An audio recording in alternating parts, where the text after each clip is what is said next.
লোকে তাকে বলে ঘোস্ট হান্টার অরিত্র মণ্ডল। অরিত্রর বয়স 28 বছর। সে নৃতত্ত্বে স্নাতক, কিন্তু চাকরি করার কথা ভাবেনি কখনো।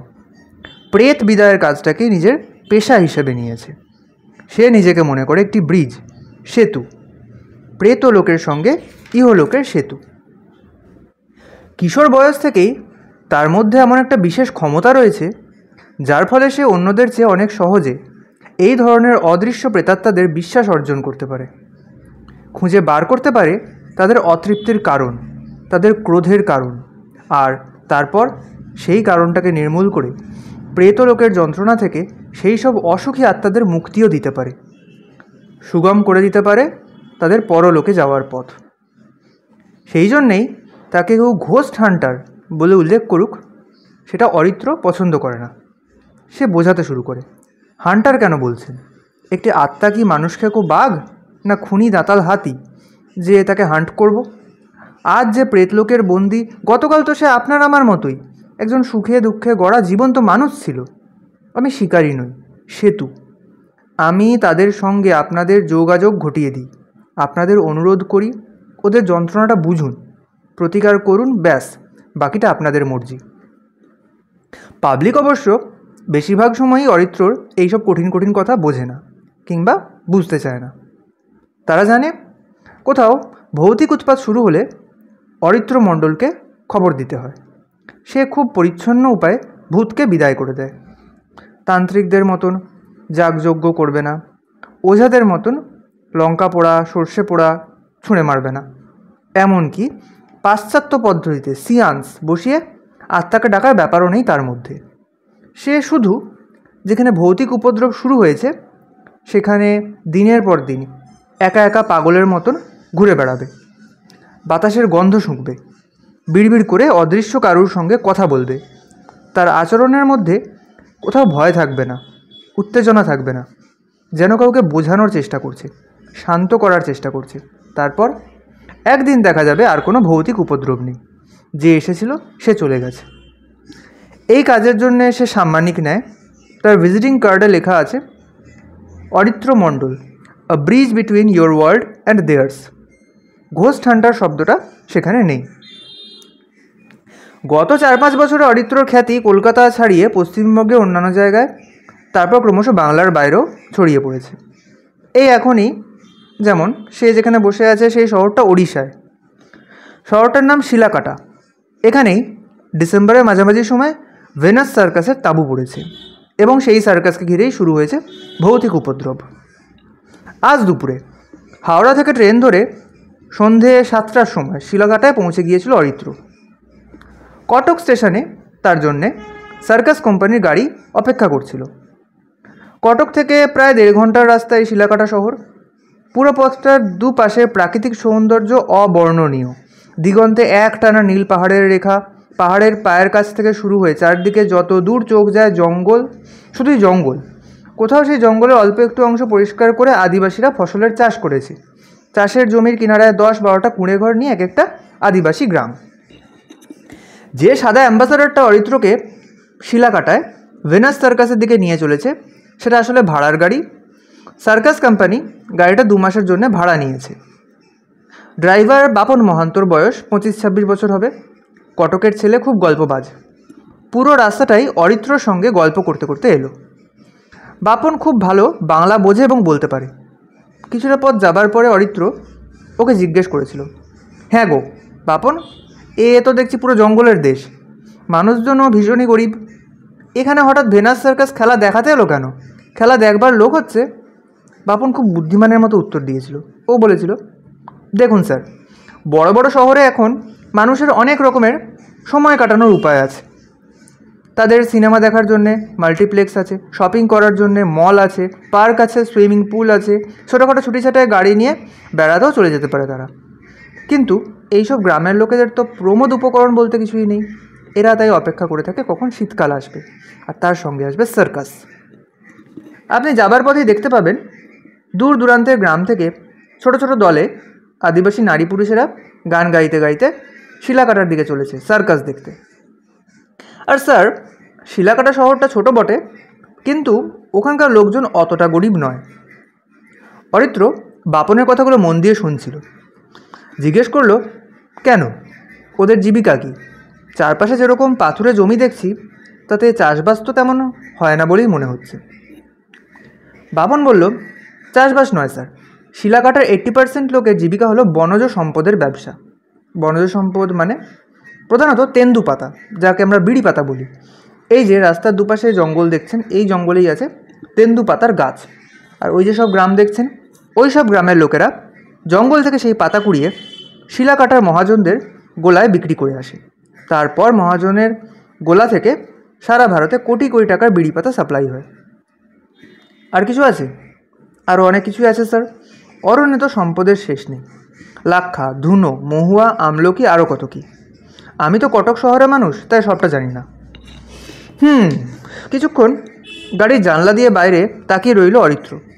তারপর অনেকক্ষণ থেকে বাপনকে যে প্রশ্নটা করবে ভাবছিল সেটা করেই ফেলল। ভেনাস সার্কাসে ভূতের উপদ্রব সম্বন্ধে কিছু জানো? বাপন একবার অরিত্রর মুখের দিকে তাকালো, বলল, আপনি জানেন, ওরা তো সবার কাছ থেকে লুকিয়েই রাখতে চাইছে ব্যাপারটা। আমি সেই সবার মধ্যে পড়ি না। আমাকে ডাকাই হয়েছে ওই ভূতের হাত থেকে ওদের বাঁচাতে, নিশ্চিন্তে বলতে পারো। আমিও খুব বেশি কিছু জানি না স্যার, আমিও তো বাইরের লোক। তবে শুনেছি খেলা দেখানোর মধ্যেই খেলোয়াড়েরা এমন কিছু কিছু জিনিস দেখতে পাচ্ছে যাতে তারা ভয় পেয়ে যাচ্ছে, তাদের মনঃসংযোগ নষ্ট হয়ে যাচ্ছে, আর তার ফলে যা হবার তাই হচ্ছে, দুর্ঘটনা ঘটে যাচ্ছে নানা রকমের। শুধু সার্কাসে কলাকুশলীরাই দেখতে পাচ্ছেন, দর্শকেরা নয়? না স্যার, দর্শকেরা কোনো অস্বাভাবিক ঘটনা দেখতে পাচ্ছে না, তারা শুধু দুর্ঘটনাগুলোই দেখতে পাচ্ছে। কিছুক্ষণ চুপ করে থেকে বাপন বলল, বুঝতেই পারছেন এর ফলে সার্কাসের দুর্নাম ছড়িয়ে পড়ছে, টিকিট বিক্রি কমে যাচ্ছে দিনকে দিন, সবাই বলছে ফালতু সার্কাস, খেলা দেখাতে জানে না লোকগুলো। বুঝলাম, বলল অরিত্র, আসলে ওদের দোষ নেই, খেলা ওরা ভালোই জানে, হঠাৎ ভয় পেয়ে দুর্ঘটনা ঘটিয়ে ফেলছে, তাই তো? একদমই তাই স্যার। এর আগে যখন বরাবিল শহরে এই একই সার্কাস একই খেলোয়াড়দের নিয়ে 1 মাস শো করে এলো, তখন তো কিছু হয়নি, উল্টে ভেনাস সার্কাসের প্রশংসায় চারিদিক ভরে গিয়েছিল। তবে একটা রিকোয়েস্ট স্যার, আমি যে আপনাকে এতগুলো কথা বলেছি সেটা রাজীব স্যারকে বলবেন না। অরিত্র বলল, তুমি নিশ্চিন্ত থাকো, আমি কিচ্ছু বলবো না, আর তুমি তো তেমন কিছু বলোও নি, আরও অনেক কিছু জানতে হবে আমাকে। ওদের কথার মধ্যেই দুপাশের জঙ্গল হালকা হতে শুরু করেছিল। যে রাস্তাটা ধরে এতক্ষণ গাড়ি দৌড়চ্ছিল, সেই রাস্তার সঙ্গে আরও একটা দুটো করে রাস্তা এসে মিশছিল। বোঝা যাচ্ছিল ওরা একটা বড় শহরের দিকে এগিয়ে যাচ্ছে। সন্ধে নামছিল। রাস্তার মধ্যে একটা ছোট নদী পড়ল, নদীর ওপরে কংক্রিটের ব্রিজ। নদীর শীর্ণ জলধারার দুই পাশে ধু ধু বালির চর, চরে কাশবন, ইতস্তত ছড়িয়ে থাকা খেজুর আর বাবলা গাছের জটলা। ওরকমই একটা জটলার পেছনে ধীরে ধীরে শীতের অনুজ্জ্বল সূর্য অস্ত যাচ্ছিল। হঠাৎ অরিত্রর পুরো শরীরটা কেঁপে উঠল, চোখ দুটো বন্ধ হয়ে গেল। ও যেহেতু বাপনের পাশেই বসেছিল, তাই বাপনের নজর এড়ালো না ব্যাপারটা। সে ব্রিজটা পেরিয়ে গাড়িটাকে রাস্তার ধারে পার্ক করে জিজ্ঞেস করলো, কী হলো স্যার, শীত করছে, কাঁচগুলো তুলে দেবো? না না, ওসব কিছু না, হয়তো হয়তো অনেকক্ষণ একটানা ট্র্যাভেল করছি বলে মাসেলগুলো জমাট বেঁধে গেছে, একটু নড়াচড়া দরকার। বাপন, তুমি একটু এখানেই দাঁড়াবে, আমি একবার ওই নদীর ধার দিয়ে হেঁটে আসি, বেশিক্ষণ সময় নেব না, এই মিনিট 15। বাপন বলল, হ্যাঁ স্যার, যান না, কোনো প্রবলেম নেই, আমি দাঁড়াচ্ছি। রাস্তার পাশে ঢাল বেয়ে নামতে নামতে অরিত্র ভাবছিল মিথ্যে কথা বলতে হলো বাপনকে, কিন্তু তাছাড়া আর কোনো উপায়ও ছিল না। এই যে সে কেঁপে উঠল, তার কারণটা শারীরিক নয়, অলৌকিক। কোথাও বাতাসে অদৃশ্য আত্মার উপস্থিতি থাকলে তার কাছে এইভাবে সংকেত এসে পৌঁছয়, তার পুরো শরীরটা কেঁপে ওঠে, চোখে তীব্র আলোর ঝলকানি এসে লাগে, তখন চোখ বন্ধ করে ফেলতে হয়। এটা যে কীভাবে হয়, কেমন করে হয়, তা সে কাউকে বোঝাতে পারবে না, সে নিজেও ভালো করে বোঝে না। তবে প্রথম যেদিন এই অভিজ্ঞতা হয়েছিল, সেই দিনটার কথা অরিত্রর এখনও মনে আছে।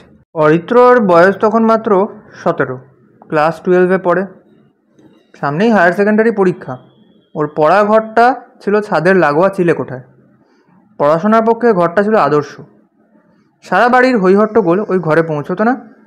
ঘরটায় দরজা ছিল দুটো, একটা সিঁড়ি দিয়ে উঠে এসে ঘরে ঢুকবার দরজা, আর অন্যটা ঘর থেকে ছাদে যাবার দরজা। জানলা ছিল মাত্র একটা। সেই জানলাটার সামনে টেবিল চেয়ার পেতে অরিত্র পড়াশোনা করত। সেই জানলা দিয়ে সামনে চোখ মেললে পাড়ার অন্যান্য বাড়ির ছাদগুলো দেখা যেত। সবকটা বাড়ির লোকজনকে অরিত্র জন্ম থেকে চিনত, কারণ তার জন্ম থেকে বেড়ে ওঠা সবটাই ছিল ওই পাড়াতেই। যে দিনটার কথা বলছি তার কিছুদিন আগে অরিত্রর পক্স হয়েছিল। প্রায় 20-21 দিন পড়াশোনা কামাই হয়েছে। সেই ঘাটতিটুকু পূরণ করার জন্য অরিত্র নিজেকে পড়াশোনায় ডুবিয়ে দিতে চাইছিল, কিন্তু পারছিল না। পক্স অসুখটা খুব বাজে, শরীরকে খুব দুর্বল করে দিয়ে যায়। ঘণ্টাখানেক বইয়ের দিকে তাকিয়ে থাকলেই মাথাটা কেমন যেন হালকা লাগতো। ওর মা বাবা ওকে অনেক বারণ করেছিলেন একটা না বেশিক্ষণ ছাদের ঘরে বসে না থাকতে, কিন্তু অরিত্র তাদের কথা শোনেনি। তার কাছে তখন মুখ্য বিষয় ছিল টেস্টে ভালো রেজাল্ট করা। সেদিন রাত তখন প্রায় 11টা বাজে। ডিনার সেরে এসে অরিত্র দ্বিতীয় দফায় পড়াশোনা শুরু করেছে। ইচ্ছে আছে 12টা 12:30 অবধি পড়ে শুতে যাবে। মফস্বল শহর, তাই চারিদিক নিস্তব্ধ হয়ে গেছে। মার্চের শুরুতেই সে বছর বেশ গরম পড়ে গিয়েছিল, তাই অরিত্র সামনের জানলাটা হাট করে খুলে রেখেছিল। আকাশে অল্প একটু চাঁদের আলো ছিল। কেমিস্ট্রি ইকুয়েশন সলভ করতে করতে অরিত্র একবার মুখ তুলে দেখল। শূন্য ছাদগুলোকে ঠিক কিতকিত খেলার চৌকুপির মতো দেখতে লাগছে। হঠাৎ ওর মাথাটা কেমন যেন ঘুরে গেল, আর চোখে একটা আলোর ঝলকানি এসে লাগলো। আয়না দিয়ে কেউ চোখের ওপরে রোদ্দুর রিফ্লেক্ট করে ফেললে যেমন লাগে ঠিক সেই রকম। কিন্তু এত রাতে রোদ্দুর কোথায়, আর কেই বা এই চিলেকোঠার ঘরে ওর চোখের নাগাল পাবে? অরিত্র বেশ ঘাবড়ে গেল। ওর মনে হলো নিশ্চয় দুর্বলতার জন্যই এরকম হলো। না, আর পড়া ঠিক হবে না, এবার ঘর বন্ধ করে নিচে নেমে যাই। কিছুক্ষণ টেবিলের ওপরে মাথা রেখে সে নিজেকে সামলালো। তারপর আস্তে আস্তে মাথাটা তুলতেই তার চোখ গেল ঠিক ওদের পাশের ছাদটার দিকে। ওটা শ্রী সুধাময় ঘোষালের বাড়ি। সুধা দাদু বলেই তাকে ডাকতো অরিত্র, কারণ ওর নাতি সুমন ছিল অরিত্রর বন্ধু। অরিত্র দেখলো সুধা দাদু ছাদের পাঁচিলে দুহাত রেখে দাঁড়িয়ে রয়েছেন। তাঁর চোখের দৃষ্টি অরিত্রদের চিলেঘর ছাড়িয়ে আরও দূরের আকাশে নিবদ্ধ। এত রাতে সুধা দাদু ছাদে কেন? বিস্ময়ে হতবাক হয়ে গেল অরিত্র। তাছাড়া গত প্রায় 1 সপ্তাহ ধরে তো দাদু প্রচণ্ড অসুস্থ, শয্যাশায়ী। ও টেবিল ছেড়ে উঠে দাদুকে বলতে যাচ্ছিল, এত রাতে ছাদে উঠেছেন কেন দাদু? কিন্তু তার আগেই ধূপের ধোঁয়ার মতো সুধা দাদুর শরীরটা হাওয়ায় মিলিয়ে গেল। তখনও অবধি অরিত্র ভাবছিল এ আর কিছুই না, অত্যধিক পরিশ্রমে যেমন তার মাথা ঘুরে গিয়েছিল সেরকমই সে চোখেও ভুল দেখছে। এবার আর দেরি না করে নিচে শুতে চলে যাওয়াই উচিত। আসল অবাকটা হলো সে নিচে নেমে দেখলো সেখানে কান্নার রোল উঠেছে। কি ব্যাপার? না, সুধা দাদু একটু আগে সবাইকে ছেড়ে চলে গেলেন, মারা গেলেন পাড়ার সকলের অভিভাবক স্থানীয় মানুষটি। কতক্ষণ আগে মা? অরিত্র ফিসফিস করে মাকে জিজ্ঞেস করলো। মা বললেন, এই তো আধ ঘন্টা হলো। ওরা প্রথমেই তো বলেনি কাউকে, আগে ডাক্তার ডেকেছিল। ডাক্তারবাবু এসে সব দেখে যখন বললেন মৃত্যু হয়েছে সত্যি, তখনই সবাইকে জানালো। অরিত্র তখনই নিশ্চিত হলো সুধা দাদু ইহলোক ছেড়ে যাবার আগে কিছুক্ষণ নিজের প্রিয় বাড়িটির ছাদে শেষবারের মতন দাঁড়িয়েছিলেন। কারণ গত 7 দিন ধরে যে মানুষটির দেহকে ঘিরে পরিবারের সকলে বসে আছে, তিনি তো সশরীরে বাড়ির ছাদে উঠে যেতে পারেন না, আর চোখের সামনে মিলিয়ে যেতেও পারেন না। অতএব সে যা দেখেছে তা সুধা দাদুর প্রেত মূর্তি। সেই শুরু। তারপর থেকে বহুবার কাছে পিঠে কেউ মারা গেলে অরিত্র তাদের প্রেত মূর্তিকে দেখতে পেয়েছে। তার ভয় করেনি, কারণ ভয় পাওয়ানোর মতন কিছু তারা করেননি।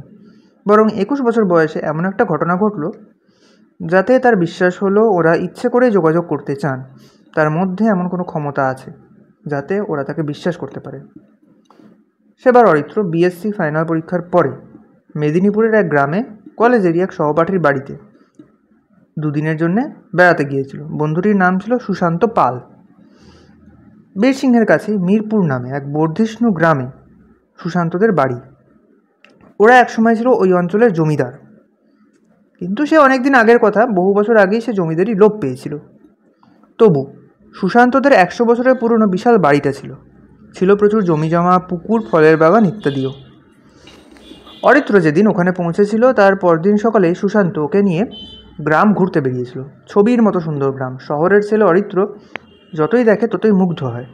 গ্রাম দেখা শেষ হতে অরিত্র ওর বন্ধুকে বলল, তোদের বাড়িটা ঘুরিয়ে দেখাবি না? সুশান্ত তাই শুনে খুব খুশি হলো, বলল, দেখবি, চল। তারপর ও সেই বিশাল 3 মহলা বাড়ি ঘুরিয়ে ঘুরিয়ে দেখালো অরিত্রকে।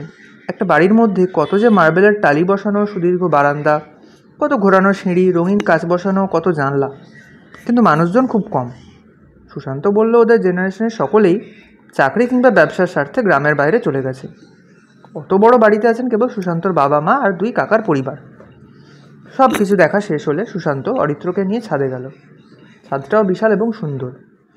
শীতের রোদ্দুরে সুশান্ত আর অরিত্র সেই ছাদের পায়চারি করতে করতে গল্প করছিল। গল্প করতে করতে অরিত্র অন্যমনস্কভাবেই একটা সরু অংশ পেরিয়ে মূল ছাদের চেয়ে একটু নিচু একটা অংশের ওপরে গিয়ে দাঁড়িয়েছিল।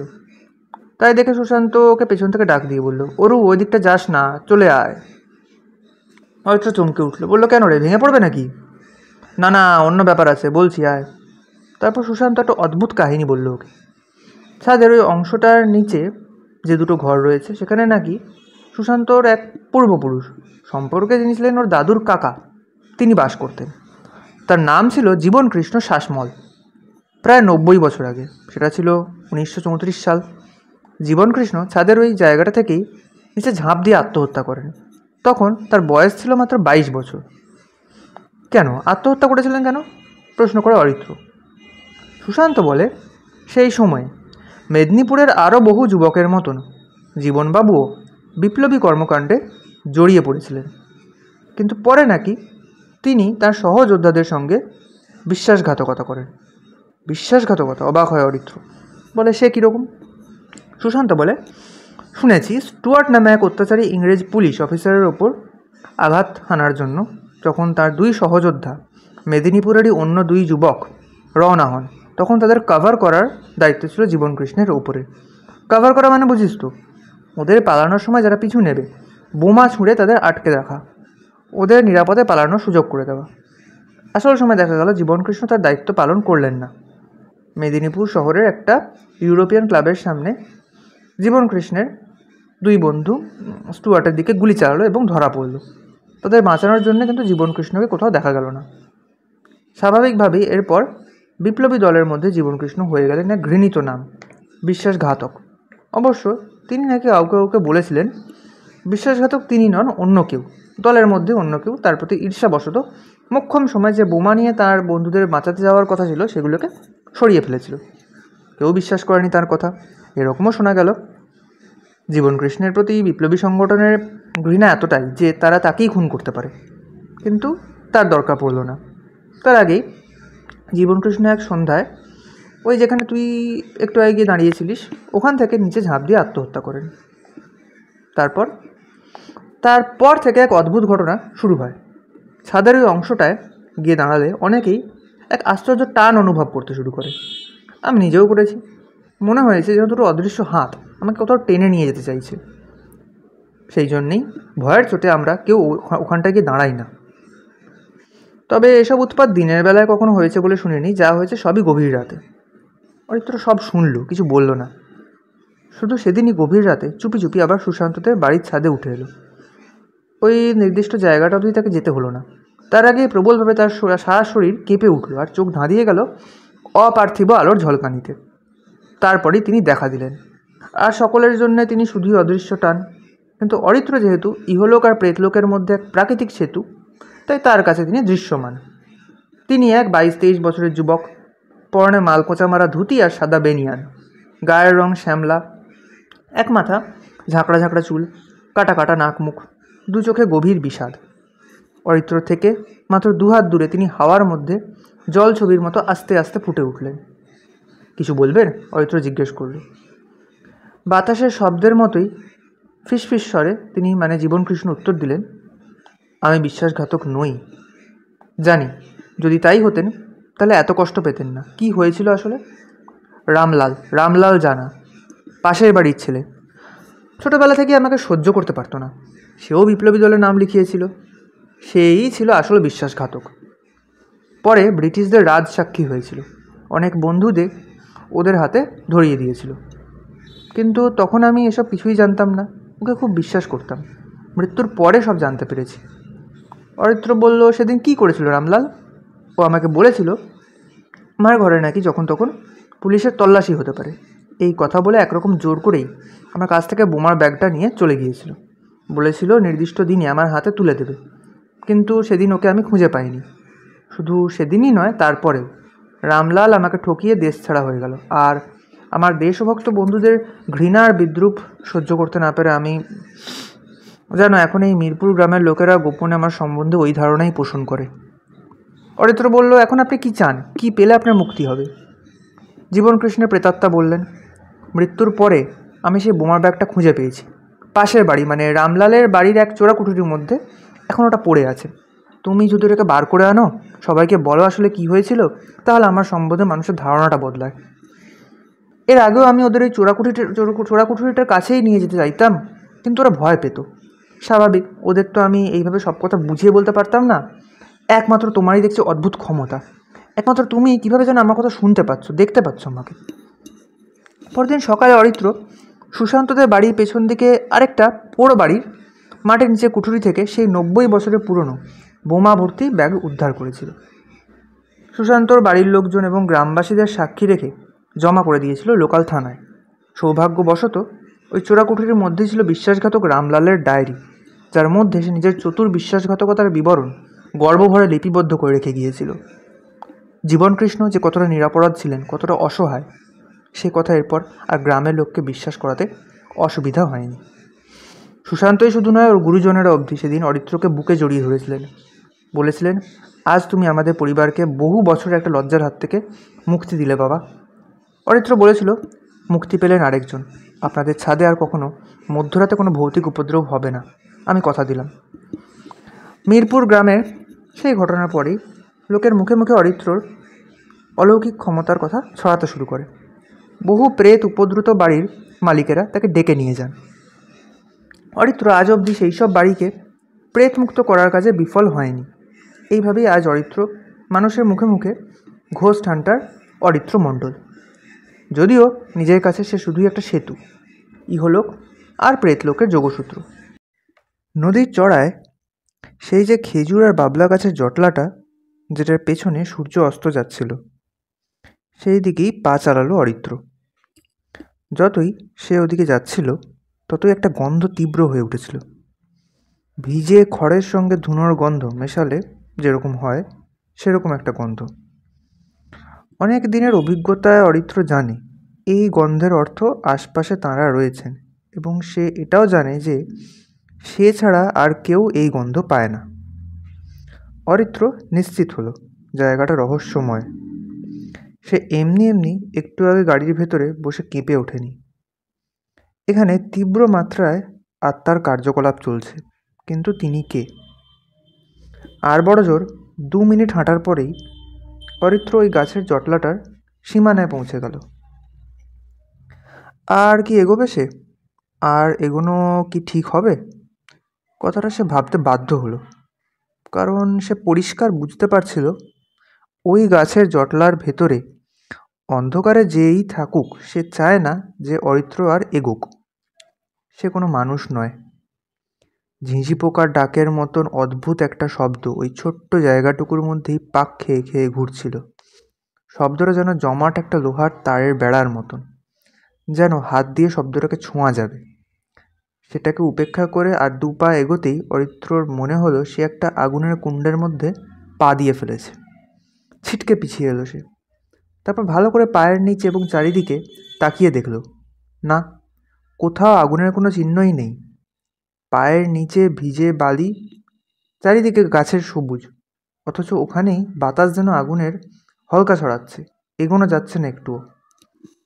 ওখানে যিনিই থাকুন, তিনি ক্রুদ্ধ হয়েছেন। এই ধরনের প্রেতকে অরিত্র সমীহ করে চলে, কারণ এরা মানুষের প্রাণ নিতে চায়। সে 2 পা পিছিয়ে এলো, তারপর বালির ওপরে হাঁটু মুড়ে বসে প্রণামের ভঙ্গিতে মাটিতে মাথা ঠেকালো। ভিতরে যিনিই থাকুন, তিনি যেন বুঝতে পারেন যে ও আত্মসমর্পণ করেছে। পারলেন বুঝতে। ঝিঁঝির ডাকের মতন শব্দটা হঠাৎই অনেকটা কমে এলো।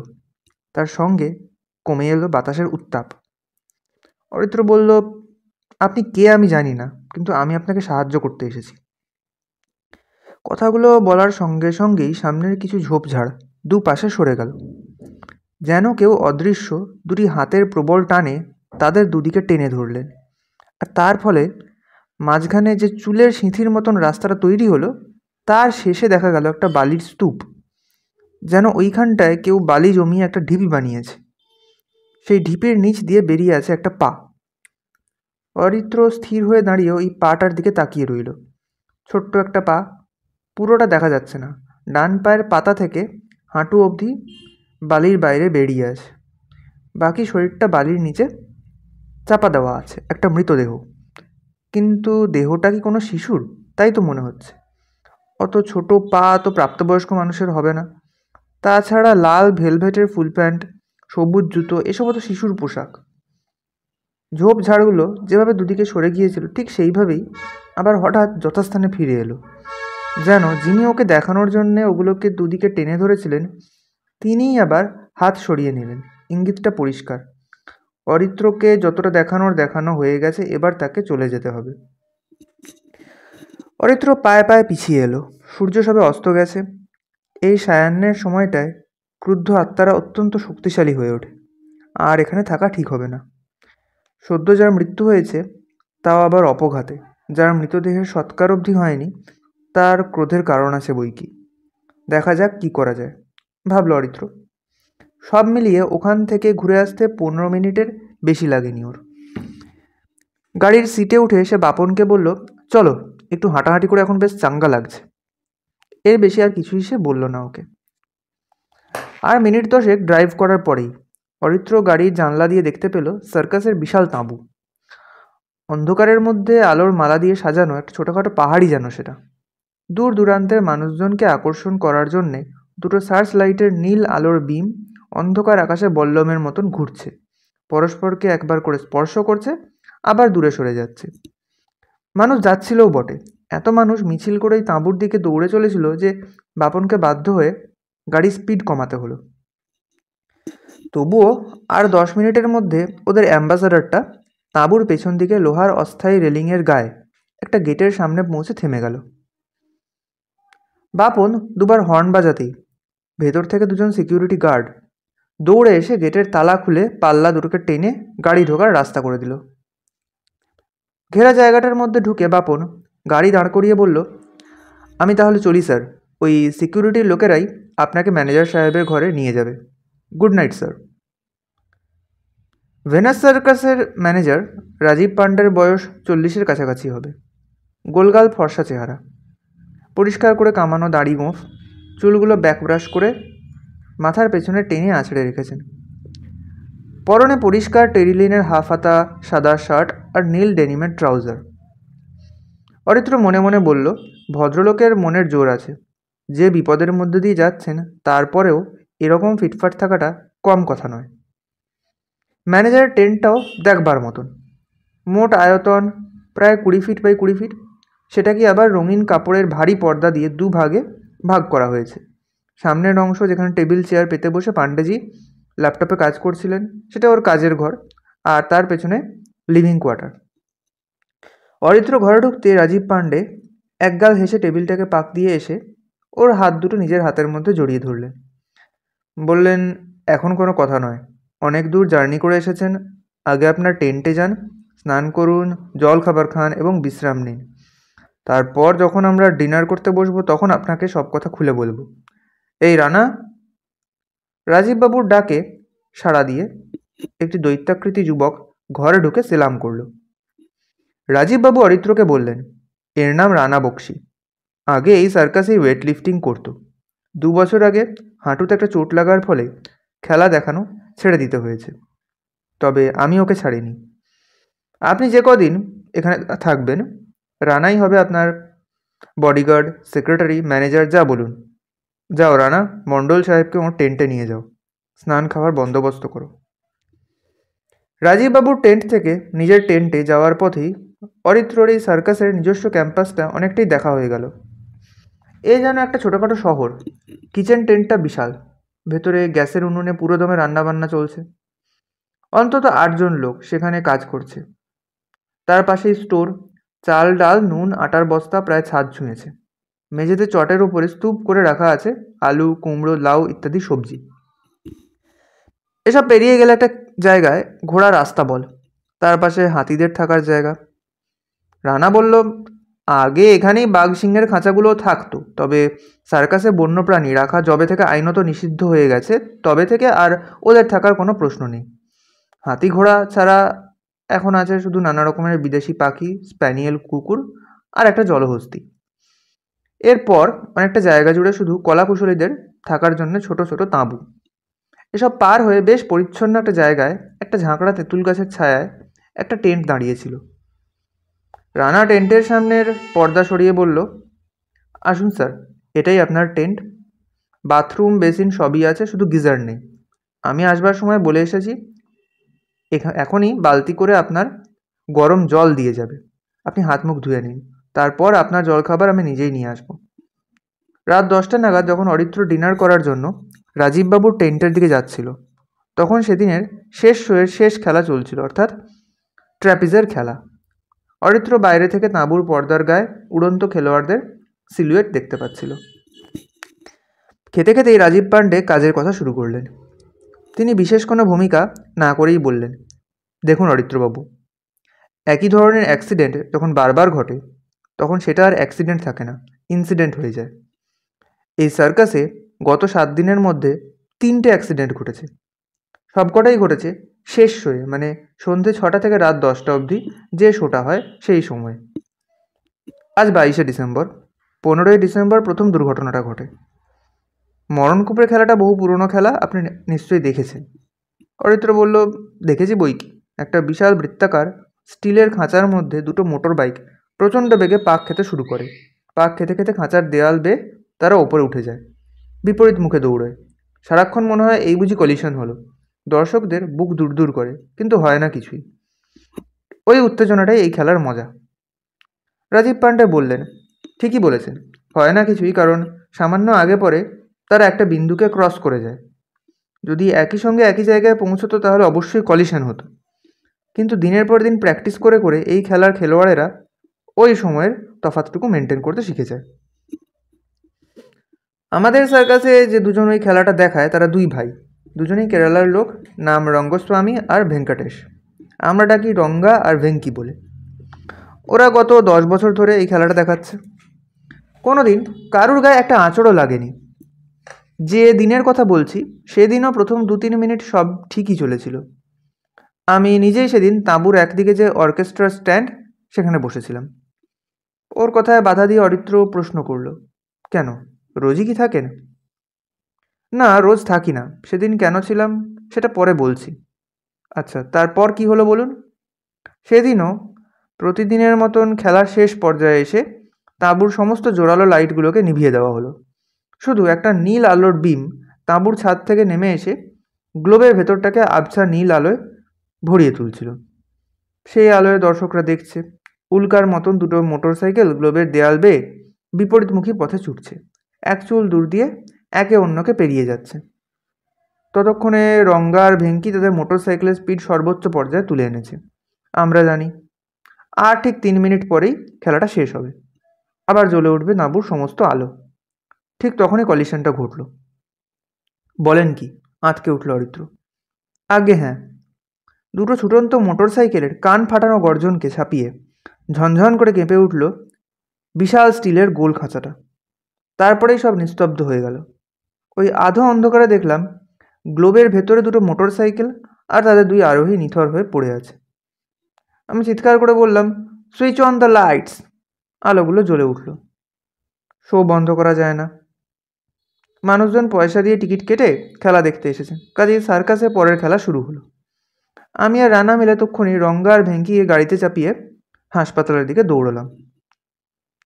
রঙ্গা আর ভেঙ্কির চোটগুলো ছিল মাইনর, কারণ প্রথমত ছোট খাঁচার মধ্যে যতটা জোরে দেখায় আসলে বাইকগুলো অত জোরে দৌড়য় না, আর দ্বিতীয়ত ওদের দুজনেরই পুরো প্রোটেকশন নেওয়া ছিল, গ্লাভস, হেলমেট, চেস্ট গার্ড, নি ক্যাপ সব, কাজেই ইঞ্জুরি বলতে শুধু কিছু কাটাছড়া। কিন্তু আশ্চর্য লাগছিল ওদের দুজনের মানসিক অবস্থা দেখে। সম্পূর্ণ ভেঙে পড়েছিল দুজনেই, কথা বলতে পারছিল না, থরথর করে কাঁপছিল। এই ধরনের অ্যাক্সিডেন্টের পর একটা মেন্টাল শক লাগা স্বাভাবিক, কিন্তু সেটা কাটিয়ে উঠতে এত সময় লাগবে। ওদের আবার টেন্টে ফিরিয়ে আনলাম। ওষুধ এবং পথ্য যা যা দেওয়ার সব দিয়ে রাতটা ভালো করে বিশ্রাম নিতে বলে নিজের টেন্টে ফিরে গেলাম। ওদের সঙ্গে দেখা করলাম আবার পরদিন সকালে। বললাম, কাল কি হয়েছিল ঠিক করে বলো তো? কেজ তৈরি করার সময় কোনো জায়গা আলগা ছিল? চাকা স্লিপ করেছে? বলো, আমার এগুলো জানা দরকার। ওরা দুজনেই এক বাক্যে বলল, না স্যার, কারুর কোনো গলতি নেই, শুধু শুধু আমরা দুজনেই ওকে দেখেছিলাম। হঠাৎই ও আমাদের মাঝখানে এসে দুহাত তুলে খিলখিল করে হেসে উঠেছিল। কে? আমি অবাক হয়ে জিজ্ঞেস করলাম। অবাক হলাম, কারণ ওরা যা বলছে তার চেয়ে অসম্ভব কথা আর হয় না।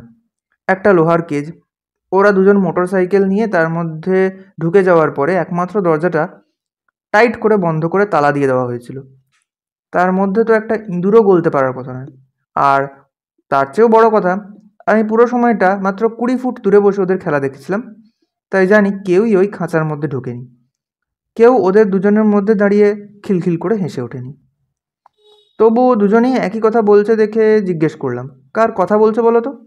কে তোমাদের মাঝখানে এসে দাঁড়িয়েছিল? ওরা একসঙ্গে উত্তর দিল, ড্যানিয়েল। ড্যানিয়েল? অরিত্র নড়ে চড়ে বসলো। Daniel K? ড্যানিয়েল আমাদের জোকার। হাইট 3 ফুট, বয়স 40 বছর। আসল নাম দয়াল বাইগা, ওড়িশারই লোক। নিজের নামটাকে পাল্টে ড্যানিয়েল করে নিয়েছে। ঠিক আছে, কিন্তু ওরা ড্যানিয়েলের নাম বললো কেন? সেটাই তো রহস্য। আপনাকে ড্যানিয়েলের কথা আরও একটু বলি। ও লোক হাসাতে ওস্তাদ। আপনি তো নিশ্চয় বহু সার্কাস দেখেছেন। সার্কাসে জোকাররা কিভাবে লোক হাসায় তাও নিশ্চয়ই জানেন। সেই ওর পেছনে ফটাস করে ফাটা বাঁশ দিয়ে মারা, চলতে চলতে উল্টে পড়া, পেন্টালুন খুলে যাওয়া। ড্যানিয়েলও এইসব করেই লোক হাসাতো। কিন্তু ওর আরও একটা গুরুত্বপূর্ণ কাজ ছিল। ওই লোক হাসানোর মধ্যেই ও তীক্ষ্ণ চোখে নজর রাখতো প্রতিটি খেলার প্রিপারেশন ঠিকঠাক হয়েছে কিনা। ধরুন, এই যে গ্লোবের মতন খাঁচাটার ভেতরে মোটর সাইকেলের খেলা, ওই কেজটা তো অনেকগুলো ইস্পাতের পাতকে একসঙ্গে জুড়ে অ্যারেনার মধ্যে খাড়া করা হয়। এখন তার মধ্যে একটা জোর যদি আলগা থাকে তাহলেই ভয়ঙ্কর অ্যাক্সিডেন্ট ঘটে যাবে। কিংবা ধরুন রোপ ওয়াকিং, মানে তারের ওপর দিয়ে হেঁটে যাওয়ার খেলাটা, তারটাকে যদি ঠিক মতন টান টান করে না খাটানো হয় তাহলে ওর ওপর দিয়ে হাঁটতে গেলে খেলোয়াড় পড়ে মরবে। আবার ট্র্যাপিজের খেলার সময় নিচের দড়ির জালটা যদি কোথাও গুটিয়ে গিয়ে থাকে তাহলেও বিপদ। ড্যানিয়েলের কাজ ছিল ওর জোকারের খেলা দেখানোর মাঝে মাঝে এইসব প্রিপারেশন ঠিকঠাক হচ্ছে কিনা সেই দিকে নজর রাখা। এটা একমাত্র ওই পারত, কারণ আর সমস্ত প্লেয়ার খেলা দেখাতে অ্যারেনায় ঢোকে, আবার খেলা শেষ হলে বেরিয়ে যায়। একমাত্র 4জন জোকারই শুরু থেকে শেষ অবধি অ্যারেনায় ঘোরাঘুরি করে। আর 4 জোকারের মধ্যে সবচেয়ে সিনিয়র ছিল ওই ড্যানিয়েল। অরিত্র ভুরু কুঁচকে মন দিয়ে রাজীব পান্ডের কথাগুলো শুনছিল। উনি একটু থামতেই প্রশ্ন করলো, ড্যানিয়েলের কথা বলতে গিয়ে বারবার পাস্ট টেন্স ইউজ করছেন কেন? দেখাতো, পারতো, ছিল।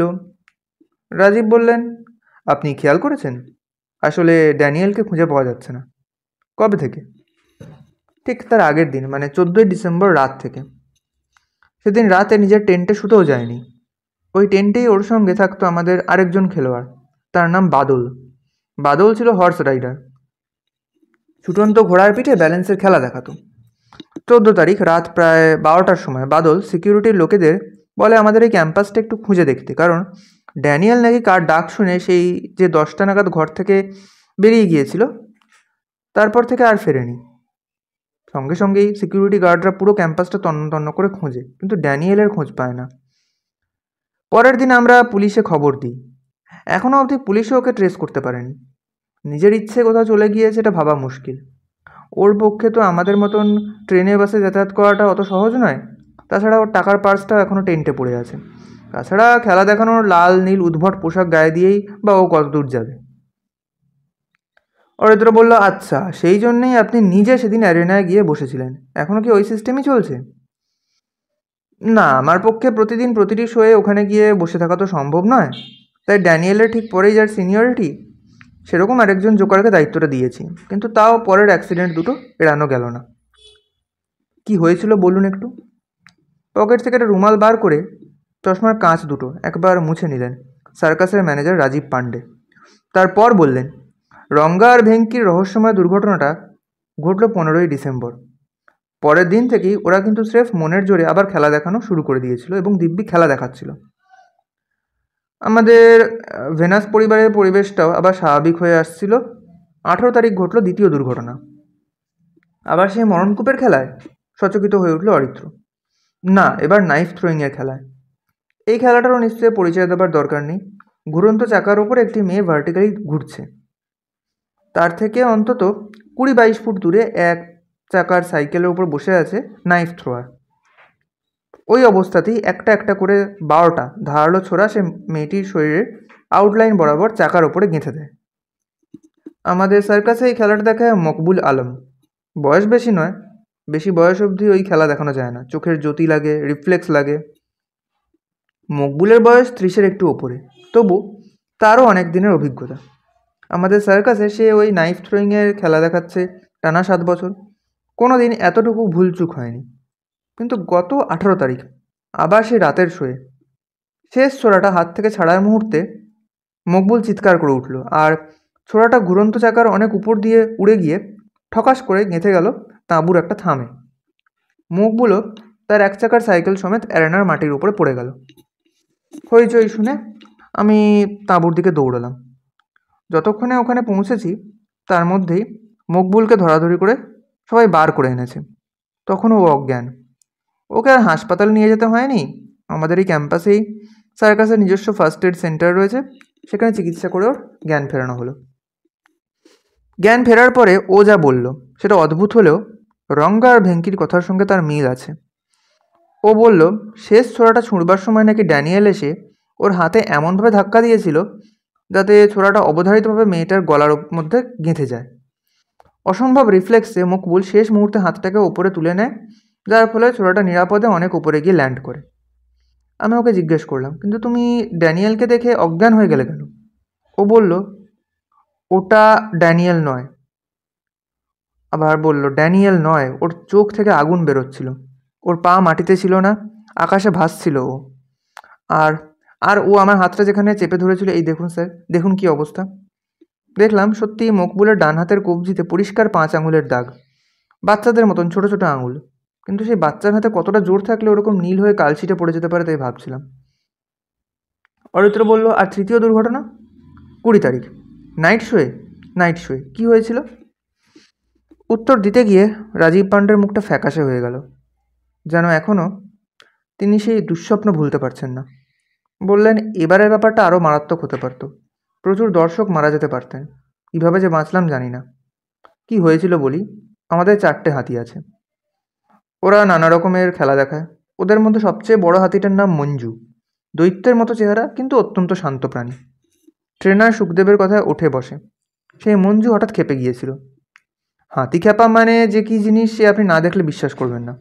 মুহূর্তের মধ্যে মঞ্জু অ্যারেনাটাকে তছনছ করে ফেলল। কিন্তু ধন্য সুখদেবের উপস্থিত বুদ্ধি। ও করল কি, বাকি 3টে হাতিকে কমান্ড দিয়ে মঞ্জুকে দুপাশ থেকে চেপে ধরে ঠেলতে ঠেলতে নিয়ে গেল একেবারে অ্যারেনার বাইরে। যদি তা না করতো, যদি মঞ্জু একবার দর্শক আসনের জায়গায় নেমে পড়তো, তাহলে যে কি হতো তা আর ভাবতে চাই না। রাজীববাবু চুপ করে গেলেন। অরিত্র বলল, এই তৃতীয় ঘটনাটা কিন্তু ভৌতিক নাও হতে পারে। হাতি খুব সংবেদনশীল প্রাণী, শারীরিক কিংবা মানসিক আঘাতে খেপে যাওয়ার ঘটনা নতুন নয়। রাজীববাবু বললেন, আপনাকে বলা হয়নি, 20 তারিখের ঘটনাটার একটা ভিডিও রেকর্ডিং আমাদের হাতে এসেছে। আমাদেরই একজন কর্মী কোন খেয়ালে কে জানে ওই সময়ের খেলাগুলো নিজের মোবাইলে রেকর্ডিং করেছিল, আমাকে সেটা পাঠিয়েছে। আসুন আপনাকে দেখাই, তাহলেই বুঝতে পারবেন ব্যাপারটা অলৌকিক কিনা। সেলফোনে নয়, রাজীববাবু নিজের ল্যাপটপের স্ক্রিনে ভিডিও ফুটেজটা দেখালেন। অরিত্র জানে খালি চোখে যা দেখা যায় না, অনেক সময় যন্ত্রের চোখে তা ধরা পড়ে। এই ক্ষেত্রেও তাই হয়েছে।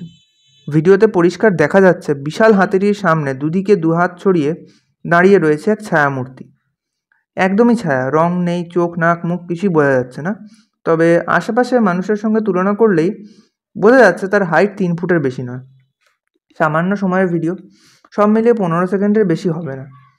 তার মধ্যেই সেই ছায়ামূর্তি বিশাল হাতিটির সুঁড় ধরে মুচড়ে দিল। ল্যাপটপের স্পিকার থেকে হাতিটির যন্ত্রণা চিৎকার ভেসে এলো। এরপরেই নিশ্চয়ই দক্ষযজ্ঞ শুরু হয়েছিল, কারণ দেখা গেল ভিডিওটা কয়েকবার কেঁপে উঠে অন্ধকার হয়ে গেল। যিনি রেকর্ডিং করছিলেন তিনিও মনে হয় ভয়ের চোটে দৌড় লাগিয়ে দিয়েছেন। কম্পিউটার শাটডাউন করে রাজীব পাণ্ডে বললেন, 21 তারিখ সকালে এটা দেখার পরেই আমি আপনাকে ফোন করি। And it's so kind of you যে আপনি যত তাড়াতাড়ি সম্ভব এখানে চলে এসেছেন। Mister Mondal, we are grateful to you. এখন আপনি কি বলছেন শুনি। অরিত্র এমনিতে হাসি খুশি স্বভাবের ছেলে, কিন্তু সেই মুহূর্তে ওর মুখটা গভীর কোনো চিন্তায় কঠিন হয়ে উঠেছিল। ও খুব ধীরে ধীরে বলল, 3টে কথা বলছি, খুব মন দিয়ে শুনুন মিস্টার পান্ডে, কথাগুলো অমান্য করবেন না। 1, কাল থেকে যতদিন অবধি আমি গ্রিন সিগন্যাল না দিই সার্কাস বন্ধ থাকবে। এখানে যার নজর পড়েছে তিনি কোনো সহজ আত্মা নন, কাঁচা খেকো প্রেত। 2, দয়াল অর্থাৎ ড্যানিয়েলের সম্বন্ধে যা যা তথ্য আপনাদের কাছে রয়েছে আজ রাতের মধ্যেই আমার হাতে তুলে দেবেন। যেমন সার্কাসে যোগ দেওয়ার আগে ও কোথায় থাকতো, ওর আত্মীয় বন্ধুদের মধ্যে কারুর ঠিকানা জানা আছে কিনা, ইত্যাদি। 3, এখানে আসবার পথে শিলাকাটা শহরে ঢোকার সামান্য আগে একটা শুকনো নদীর পার হয়ে আসতে হয়। আমি আসবার পথে ব্রিজটা পেরিয়ে এক জায়গায় নেমেছিলাম। আপনার ড্রাইভার বাপন মহান্ত জায়গাটা চেনে, ওকে নিয়ে বেরিয়ে যান। হ্যাঁ, এখনই থানায় গিয়ে বলুন আপনাদের হারিয়ে যাওয়া জোকার ড্যানিয়েলের মৃতদেহ ওখানেই একটা গাছের জটলার আড়ালে বালি চাপা দিয়ে রাখা আছে। ঝোপগুলো সরালে পাটা দেখতে পাবেন। ওই মৃতদেহটা উদ্ধার করে আনুন। পোস্টমর্টেম তো হবেই, তারপরে ভালো করে যথাযোগ্য সম্মানের সঙ্গে সেই দেহ সৎকার করান। যদিও আমি নিশ্চিত তাতেও তার আক্রোশ কিছুমাত্র কমবে না। ব্যাস, আপাতত এইটুকুই। রাজীব পাণ্ডে স্তম্ভিত হয়ে বসে রইলেন। অরিত্র টেন্ট ছেড়ে বেরিয়ে গেল। পরের দিন দুপুর 2টো নাগাদ অরিত্রকে ভিড়ে ভর্তি একটা বাস থেকে জঙ্গলের মধ্যে এক জায়গায় নামতে দেখা গেল। জায়গাটা শিলাকাটা শহর থেকে 2 কিলোমিটার উত্তরে। বাসের কন্ডাক্টর বললেন ওখান থেকেই নাকি কালিয়াদেউল গ্রামে পৌঁছানো যাবে। রাজীব পাণ্ডে আজ সারাদিন বাপনকে নিয়ে থানায় আর মর্গে দৌড়োদৌড়ি করে বেড়াচ্ছেন। তবে তিনি বলেছিলেন অরিত্রর জন্যে অন্য গাড়ির বন্দোবস্ত করে দেবেন। অরিত্রই রাজি হয়নি। ও জানে প্রাইভেট কারে চেপে কোথাও পৌঁছলে গ্রামের মানুষেরা কাছে আসে না, মন খুলে কথা বলতে চায় না, তার চেয়ে বাসই ভালো। কিন্তু এ কোথায় নামিয়ে দিল কন্ডাক্টর। এখানে তো চারিদিকে গভীর শালবন, গ্রামের গও দেখা যাচ্ছে না কোথাও। অবশ্য একটু বাদেই 4জন পুরুষ মানুষের একটা দল জঙ্গল ফুঁড়ে উদয় হলো। তাদের খালি পা খালি গা, পেটগুলো খোঁদলে ঢুকে আছে, সারা শরীরে অপুষ্টির চিহ্ন। অরিত্র নৃতত্ত্ব নিয়ে বিএসসি পাশ করেছিল। সে জানত ভারতের দরিদ্রতম কিছু জনজাতির বাস ওড়িশায়। এই 4জন নিঃসন্দেহে সেরকমই কোনো এক জনজাতির সদস্য। সে যাই হোক, ওরাই অরিত্রকে দেখিয়ে দিল কালিয়াদেউল গ্রামের পথ। পথ অবশ্য তাকে বলা যায় কিনা সন্দেহ। জঙ্গলের মধ্যে দিয়ে একটা পায়ে চলা কাঁচা রাস্তা। সেই রাস্তায় যেভাবে হাতি এবং অন্যান্য প্রাণীর বিষ্ঠা ছড়িয়ে আছে, যেভাবে দুপাশের ঝোপঝাড়গুলোকে ভাঙা হয়েছে, তাতে যে কেউ বুঝতে পারবে যে এই একই রাস্তা ধরে মানুষ এবং জংলি জানোয়ার দুইই যাতায়াত করে। সেই কাঁচা রাস্তা ধরে আধ ঘন্টা হাঁটার পরে অরিত্র কালিয়াদেউল গ্রামে গিয়ে পৌঁছল। হঠাৎ এত জায়গা থাকতে এখানে কেন এলো অরিত্র? আসলে তার কথা শুনে সার্কাসের ম্যানেজার রাজীব পাণ্ডে সমস্ত পুরনো নথিপত্র নামিয়ে ড্যানিয়েলের পার্সোনাল ডকুমেন্টস বার করেছিলেন। আজ সকাল হতে না হতে তিনি নিজেই সেগুলো নিয়ে অরিত্র টেন্টে ঢুকেছিলেন। কাল রাতে আর এসব কাজ করার সময় পাননি ভদ্রলোক, তার জন্যে তাকে দোষ দেওয়া যায় না। কাল সারা রাত ওর এবং ভেনাস সার্কাসের অন্যান্য কর্মচারীদের সময় কেটেছে শিলাকাটা থানায়। হ্যাঁ, অরিত্রর কথা মতন পুলিশের একটা দল গিয়ে সেই শুকনো রিভারবেড থেকে জোকার ড্যানিয়েলের মৃতদেহ উদ্ধার করে এনেছিল। তারপর দফায় দফায় সার্কাসের প্রতিটি কর্মচারীকে জেরা করেছে পুলিশ। অরিত্র জেরার হাত থেকে বাদ যায়নি। যাবে না সেটা জানতোই অরিত্র, কারণ সেই মৃতদেহের হদিশ দিয়েছিল। শিলাকাটা থানার ওসি বিকাশ পানিগ্রাহী মানুষটি ভালো, নতুন জেনারেশনের পুলিশ অফিসার। অরিত্র তার ঘরে ঢোকার আগেই তিনি ইন্টারনেটে অরিত্রর যাবতীয় ক্রেডেন্সিয়াল চেক করে নিয়েছিলেন। তাই অরিত্রকে একটা প্রশ্নই শুধু করেছিলেন, এবং সেটা খুবই যুক্তিসঙ্গত প্রশ্ন। ড্যানিয়েলের মৃতদেহটা যে ওখানে রয়েছে তা আপনি জানলেন কেমন করে? অরিত্র একবার ভেবেছিল সত্যি কথাই বলবে যে ড্যানিয়েলই তাকে ওখানে ডেকে নিয়ে গিয়ে নিজের মৃতদেহ নিজেই দেখিয়ে দিয়েছিল, কিন্তু তারপর চেপে গেল। এখনও অনেক মানুষেরই মনই যে এইসব আত্মাটাত্মায় বিশ্বাস করতে রাজি নয়, তা সে জানে।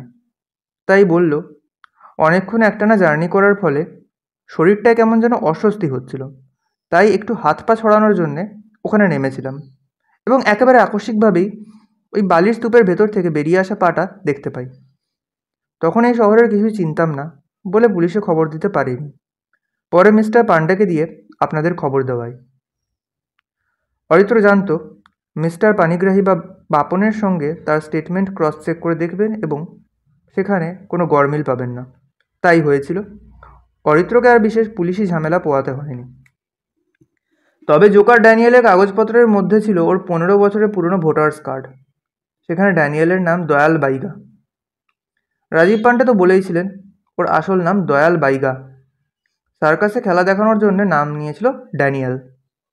এই কার্ডেই ওর বাড়ির ঠিকানাও ছিল, গ্রাম কালিয়া দেউল, পোস্ট শিলাকাটা, জেলা কটক।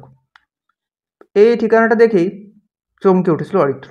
তার মানে ড্যানিয়েল যতই ভেনাস সার্কাসের সঙ্গে সারা ভারত ঘুরে বেড়াক, তার বাড়ি ছিল এইখানে, এই শিলাকাটায়। ও তখনই রাজীব পান্ডেকে প্রশ্ন করল, মিস্টার পান্ডে, ড্যানিয়েল আপনাদের সঙ্গে কতদিন আছে? উনি একটু চিন্তা করে উত্তর দিলেন, 12 বছর। ওকে কোথায় রিক্রুট করেছিলেন মনে আছে? হ্যাঁ মনে আছে। সেবার আমরা খড়গপুর শহরের কাছে এক জায়গায় খেলা দেখাচ্ছিলাম। তখনই একদিন ও এসে আমার কাছে চাকরি চায়। ওখানেই ওকে কাজে লাগিয়ে দিই। একটু শিখিয়ে পড়িয়ে নিতে হয়েছিল অবশ্য, কিন্তু ও খুব ভালো লোক ছিল, একদম নির্ঝঞ্ঝাট, শান্ত। খেলা শেষ হলে নিজের টেন্টে বসে বই পড়তো কিংবা কানে হেডফোন গুঁজে গান শুনতো। ওকে যে কে এভাবে অরিত্র মিস্টার পান্ডেকে একটু সামলে নিতে সময় দিল। তারপর বলল, আরেকটা কথা বলুন প্লিজ। সেই যে 12 বছর আগে ওকে রিক্রুট করলেন, তারপর আর কখনো এই শিলাকাটা বা আশেপাশে কোথাও খেলা দেখিয়ে গিয়েছেন? উনি জবাব দিলেন, না তো, এদিকটায় আমরা এই প্রথম এলাম। আমাদের এজেন্ট খবর দিয়েছিল জায়গাটায় ভালো ব্যবসা হতে পারে, তাই আসা। আগে কখনো আসিনি। অরিত্র নিজের মনেই বলল, তার মানে 12 বছর বাদে ড্যানিয়েল নিজের জন্মভূমিতে ফিরে এসেছিল এবং এখানেই ওর মৃত্যু অপেক্ষা করছিল। কেন, কার হাতে? জানতে গেলে আমাকে ওই কালিয়া দেউল গ্রামে যেতে হবে। সেই জন্যেই আজ অরিত্র এখানে এসেছে। গ্রামের নামটা প্রথম থেকেই অরিত্রকে কৌতূহলী করে তুলেছিল। এরকম নাম কেন, কালিয়া দেউল? জঙ্গলের ঘেরাটোপ ছেড়ে যে মুহূর্তে সে ফাঁকা জায়গায় পা দিল, সেই মুহূর্তেই সে প্রশ্নের উত্তরটা পেয়ে গেল। এমনিতে গ্রামটা অন্য যে কোনো আরণ্য গ্রামের মতোই সাধারণ। সেই জঙ্গল হাসিল করে কয়েক বিঘে চাষের ক্ষেত, যে ক্ষেতে তখন সর্ষের চাষ হয়েছে। ক্ষেতের মাঝখানে বাঁশ আর শালকাঠ দিয়ে বানানো উঁচু টং ঘর। ওই টং ঘরে বসে গ্রামবাসীরা রাতে ফসল পাহারা দেয়, না হলে হাতি, হরিণ কিংবা বুনো শুয়োরের পাল এসে রাতারাতি সব ফসলের ভুষ্টি নাশ করে দিয়ে যাবে। ফসলের ক্ষেত ঘিরে বড়জোর 30 কি 40টি ছোটো ছোটো কুঁড়ে ঘর। কিন্তু এই সব কিছু থেকে একটু দূরে একটা ছোট টিলার ওপরে যে প্রাচীন মন্দিরটি দাঁড়িয়ে রয়েছে, সেরকম মন্দির ওড়িশায় সে আগে কখনো দেখেনি। ওড়িশার ছোট বড় সমস্ত মন্দিরেরই গঠন পুরীর জগন্নাথ মন্দিরের মতন। নাট মন্দির, জগমোহনার মূল রেখ দেউল নিয়ে 3 থাকের মন্দির। কিন্তু এই মন্দিরটির একটিই চৌকো ঘর। ঘরটা ক্রমশ চওড়া থেকে যত উপরে উঠেছে তত সরু হয়ে গেছে।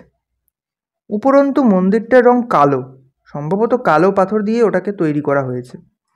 এই কালো মন্দিরের জন্য নিশ্চয় গ্রামের নাম কালিয়া দেউল। দুপুর 2:30টার সময় গ্রামটির পথঘাট ছিল জনহীন। অরিত্র গ্রামের পাশ কাটিয়ে একটা পাথরের টালি দিয়ে বাঁধানো রাস্তা ধরে সোজা সেই মন্দিরটার দিকে হাঁটা লাগালো এবং মিনিট 15 হাঁটার পরে মন্দিরের উঠোনে পৌঁছে গেল। দূর থেকে বোঝা যাচ্ছিল না। উঠোনে দাঁড়িয়ে মুখ তুলে যখন সে মন্দিরটার দিকে তাকালো, তখন সে যা দেখলো তাতে ওর গা শিরশির করে উঠল। সাধারণত একটা হিন্দু মন্দিরের গায়ে যে ধরনের পৌরাণিক মূর্তি আশা করা যায়, এই মন্দিরে তার কিছুই নেই।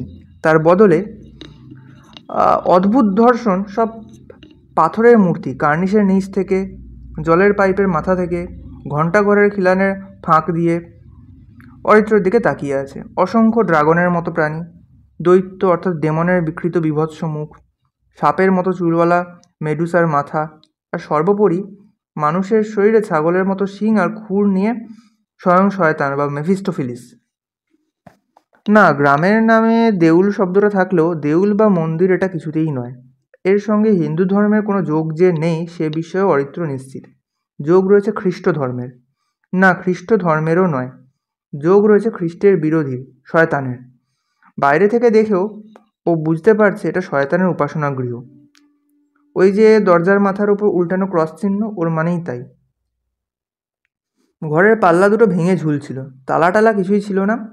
অরিত্র বিনা বাধায় ভেতরে ঢুকে পড়ল। লম্বা একটা ঘর, জানলাগুলো আষ্টে পৃষ্ঠে পেরেক দিয়ে আটকানো। ঘরটার ভেতর একটা গুমসানো গন্ধ, বহুদিন কোনো ঘর বন্ধ থাকলে যেমন হয় সেরকম। শেষ প্রান্তে একটা উঁচু বেদি, কিন্তু সেই বেদিতে কোনো উপাস্য দেবতার ছবি বা মূর্তি নেই। রয়েছে একটা বিশালাকৃতি ভেড়া কিংবা ছাগলের খুলি।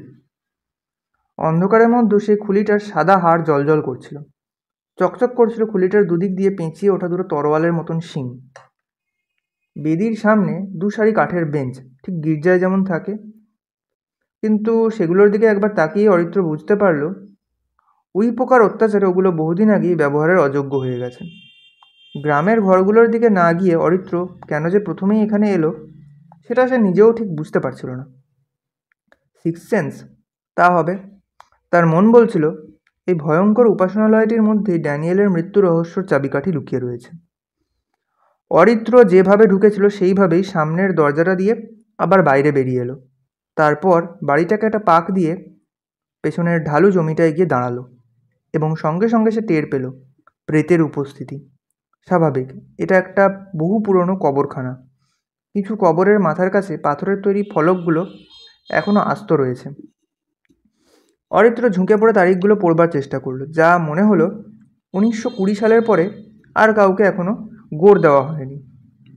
সে যখন নিচু হয়ে কবরের ফলকগুলো দেখছিল তখনই একটা লম্বা ছায়া এসে তার পাশের ঘাস জমিতে পড়ল। সঙ্গে গম্ভীর গলায় প্রশ্ন, কী খুঁজছেন?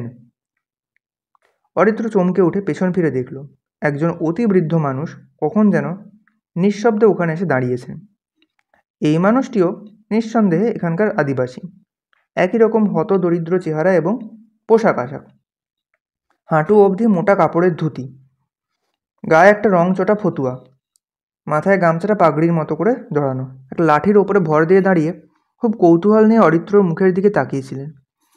অরিত্র বলল, ড্যানিয়েল, দয়াল বাইগা কি এই গ্রামে বাস করত?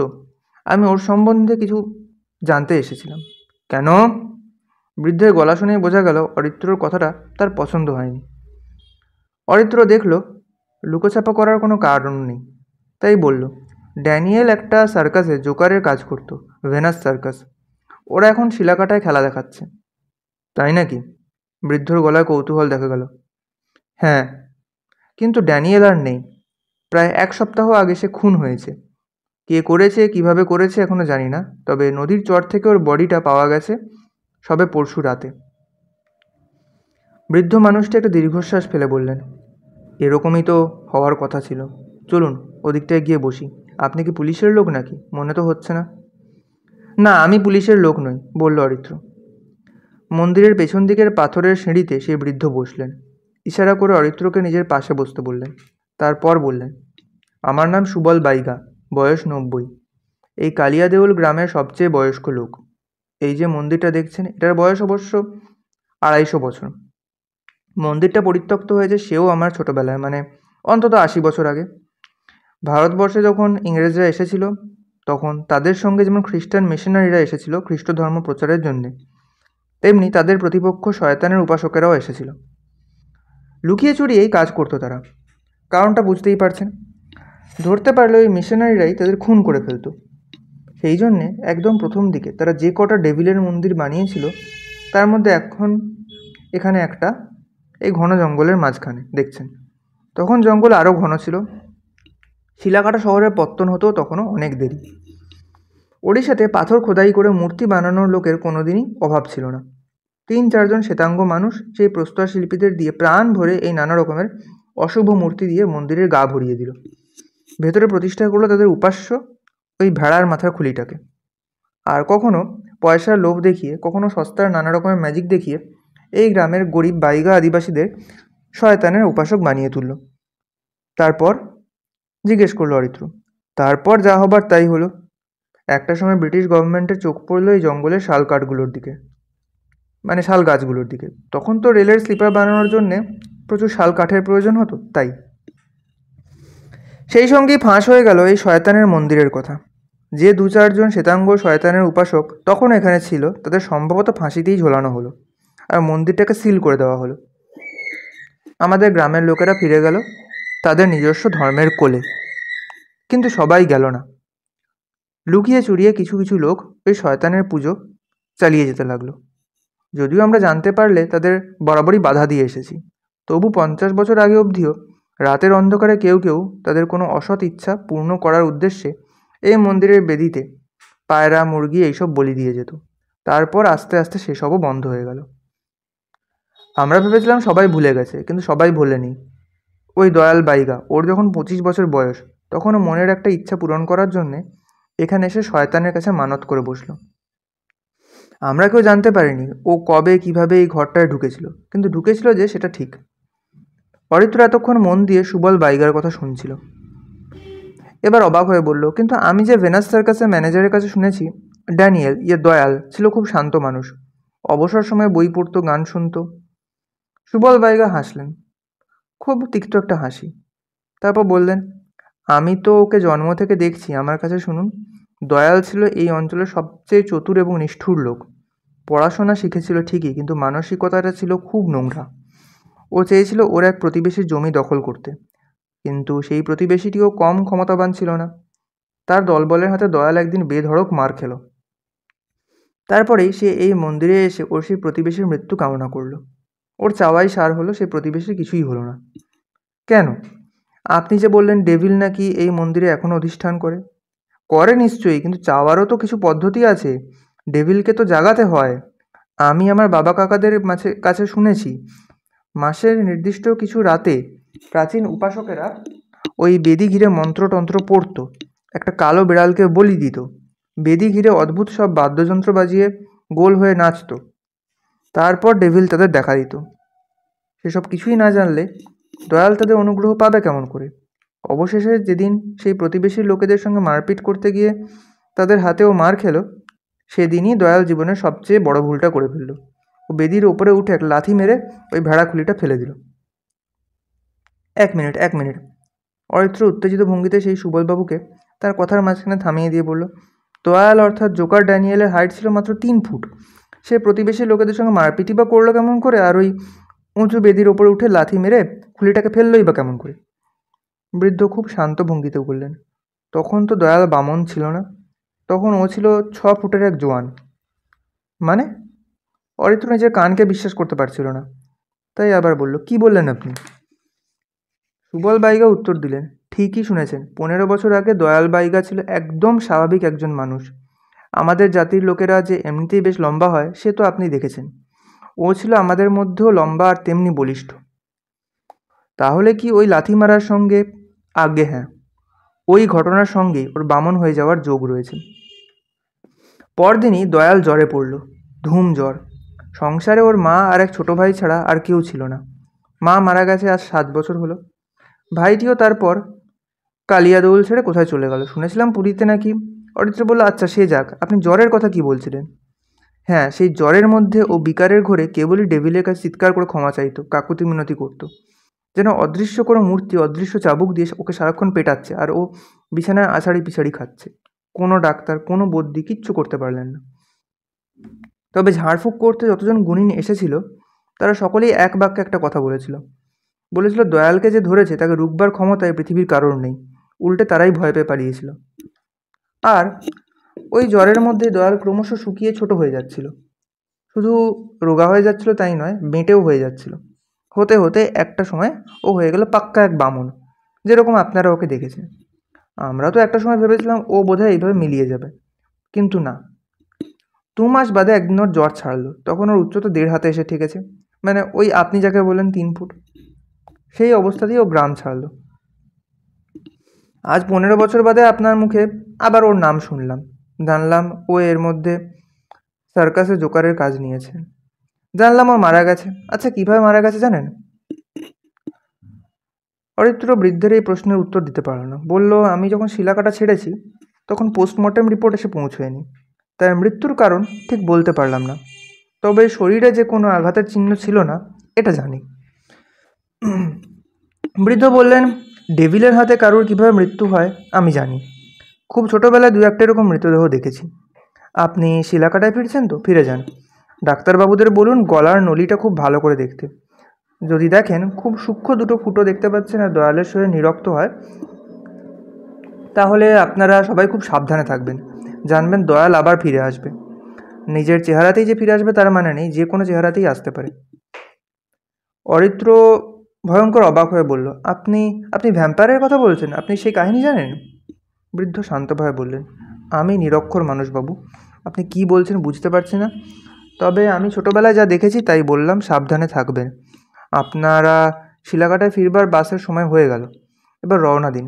সন্ধে নামার আগে ভালোই ভালো জঙ্গলটা পেরিয়ে যান। শিলাকাটা বাসস্ট্যান্ড থেকে সার্কাসের মাঠের দিকে হাঁটতে হাঁটতে অরিত্র মনটা হু হু করে উঠল। কাল অবধি এখানে কত আলো ছিল, কত মানুষের ভিড় ছিল।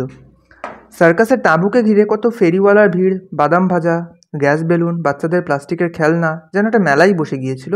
অথচ আজ একদিনের মধ্যে জায়গাটা কত বদলে গেছে। মাঠে একটিও লোক নেই, শুধু কটা গরু চড়ছে। খেলা থাকলে তাঁবুর সামনের দিকটা হাতি চারটাকে বেঁধে রাখা হয়, যাতে বাইরে থেকে ওদের দেখে মানুষের মনে ভেতরে ঢোকার লোভ জাগে। আজ খেলা বন্ধ বলেই ওই পশুগুলোকেও দেখা যাচ্ছে না। পুরো জায়গাটাতেই শ্মশানের স্তব্ধতা। অন্ধকার নেমে এসেছে। রাস্তা থেকে সার্কাসের তাঁবুর মেন গেট অবধি অল্প পাওয়ারের কটা বাল্ব লাগানো হয়েছিল, সেগুলোই শুধু জ্বলছে। বাকি সব আলোর মালা নিভিয়ে দেওয়া হয়েছে। মেন গেটের দিকেই যাচ্ছিল অরিত্র। হঠাৎ সে দেখল একটু দূরে মাঠের মধ্যে রাজীব পাণ্ডে দাঁড়িয়ে রয়েছে। উনি যেখানে দাঁড়িয়ে আছেন সেই জায়গাটায় বিদ্যুতের আলো নেই, তবে আকাশে আজ আধখানা চাঁদ আছে। সেই সামান্য আলোতে অরিত্র দেখল রাজীববাবু তার দিকেই তাকিয়ে আছেন। চোখাচোখি হতে উনি হাতের ইশারায় অরিত্রকে ডাকলেন। অরিত্রর মনে হলো উনি তার জন্যই অনেকক্ষণ ধরে অপেক্ষা করছেন। হয়তো এমন কোনো গোপনীয় কথা বলতে চান যেটা সার্কাসের ক্যাম্পাসের মধ্যে বলা মুশকিল।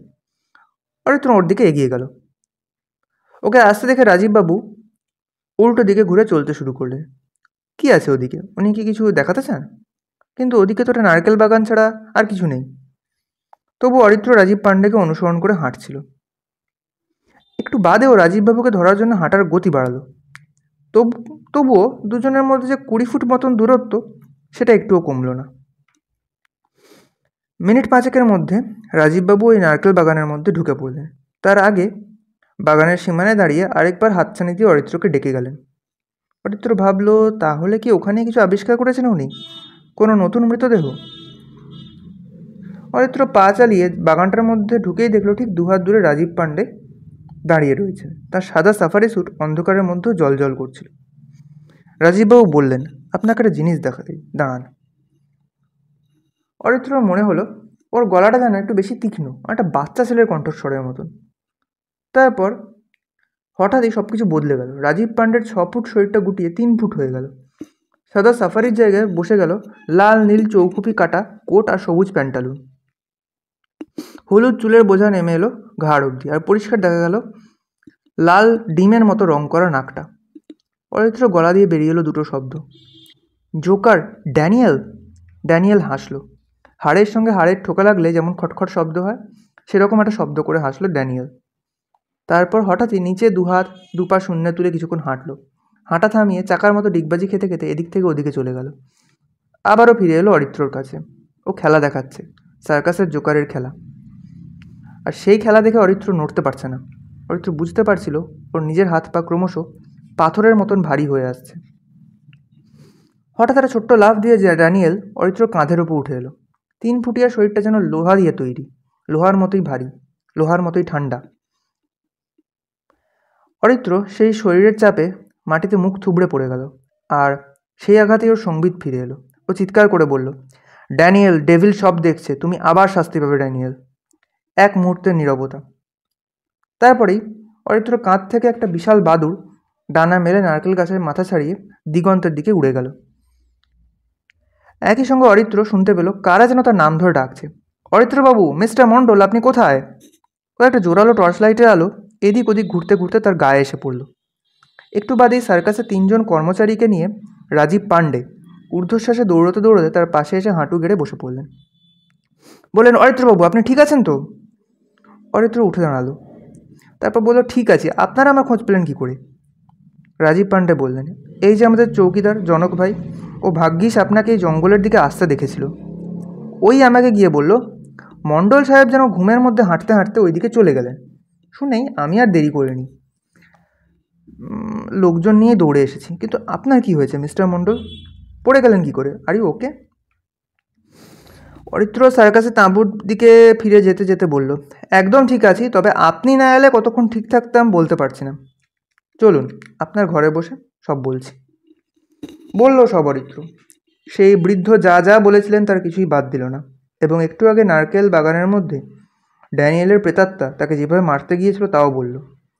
সব কথা বলার পর অরিত্র বলল, মিস্টার পান্ডে, বুঝতেই পারছি ড্যানিয়েল শুধু ভ্যাম্পায়ারেই বদলে যায়নি, ও হয়ে গেছে শেপ চেঞ্জার। নিজের ইচ্ছে মতন ও যে কারোর চেহারা ধারণ করতে পারছে। কাজে বিপদটা বুঝতে পারছেন তো? ধরুন আপনি মাঝরাতে ঘুম ভেঙে দেখলেন বাপন আপনাকে ডাকছে। আপনি ভাবলেন কোনো বিপদ হয়েছে এবং তড়িঘড়ি বাপনের সঙ্গে বাইরে বেরিয়ে এলেন। তারপর দেখলেন বাপন ছোট হয়ে যাচ্ছে, ওর নাকটা লাল হয়ে যাচ্ছে। রাজীব পান্ডে শিউরে উঠে হাত তুলে অরিত্রকে থামিয়ে দিলেন। বললেন, ব্যাস ব্যাস, আর বলতে হবে না। কিন্তু অরিত্রবাবু, আপনি হচ্ছেন ঘোস্ট হান্টার। আপনি এখন বলে দিন আমরা কিভাবে বাঁচব। এখান থেকে তাঁবু গুটিয়ে পালাতেই পারি, কিন্তু তাতে যে কী পরিমাণ আর্থিক ক্ষতির মুখে পড়ব তা আপনাকে বোঝাতে পারবো না। তাছাড়া অরিত্রবাবু ঠিকই ধরেছেন, তাছাড়া আপনার কোথাও পালিয়ে বাঁচবেন না। জীবনের শেষ 12টা বছর ড্যানিয়েল এই সার্কাসে তাঁবুতে কাটিয়েছিল তো, আপনাদের ছাড়া সে আর কাউকে চেনে না। কাজেই তার যত রকমের উৎপাত সেই সার্কাসের মধ্যেই চালাবে, সে আপনি যেখানেই যান। তাহলে আমরা এখন কি করব বলুন? বলছি, আপনি তার আগে একবার ওসি মিস্টার পানিগ্রাহীকে ফোন করে জিজ্ঞেস করুন মৃত্যুর কারণ বোঝা গেল কিনা। আর ডেড বডিটা কথা শেষ করতে পারলেন অরিত্র। তার আগেই পর্দা সরিয়ে টেন্টের ভেতরে ঢুকলেন বিকাশ পানিগ্রাহী স্বয়ং। তার মুখটা ফ্যাকাশে, এই শীতেও কপালে বিন্দু বিন্দু ঘাম। ওরা কিছু বলার আগেই তিনি 2 হাতের মুঠে নিজের মাথার চুলগুলো চেপে ধরে বললেন, এসব কি হচ্ছে? আমি কিছুই বুঝতে পারছি না। Sorry, I am extremely sorry mister Mondal. আপনি ভূত তাড়াতে এসেছেন শুনে আপনাকে উপেক্ষা করেছিলাম, কিন্তু এখন তো মনে হচ্ছে আপনিই পারবেন এই রহস্যের সমাধান করতে।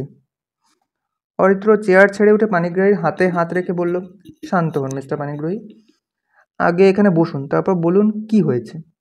আরে মশাই, তালাবন্ধ মর্গ থেকে লাশ গায়েব। না না, গায়েব কেন বলছি, লাশ পালিয়েছে। ড্যানিয়েল পালিয়েছে। অরিত্র দাঁতে দাঁত চেপে স্বগতোক্তি করলে, এটাই ভয় পাচ্ছিলাম। যখনই ওকে নারকেল বাগানের মধ্যে দেখেছি তখনই ভেবেছি শেপ চেঞ্জ করতে গেলে, মানে চেহারা বদলাতে গেলেও তার শরীর লাগবে, শরীরটা তো মর্গের মধ্যে। এখন বুঝতে পারছি মর্গের মধ্যেও ছিল না।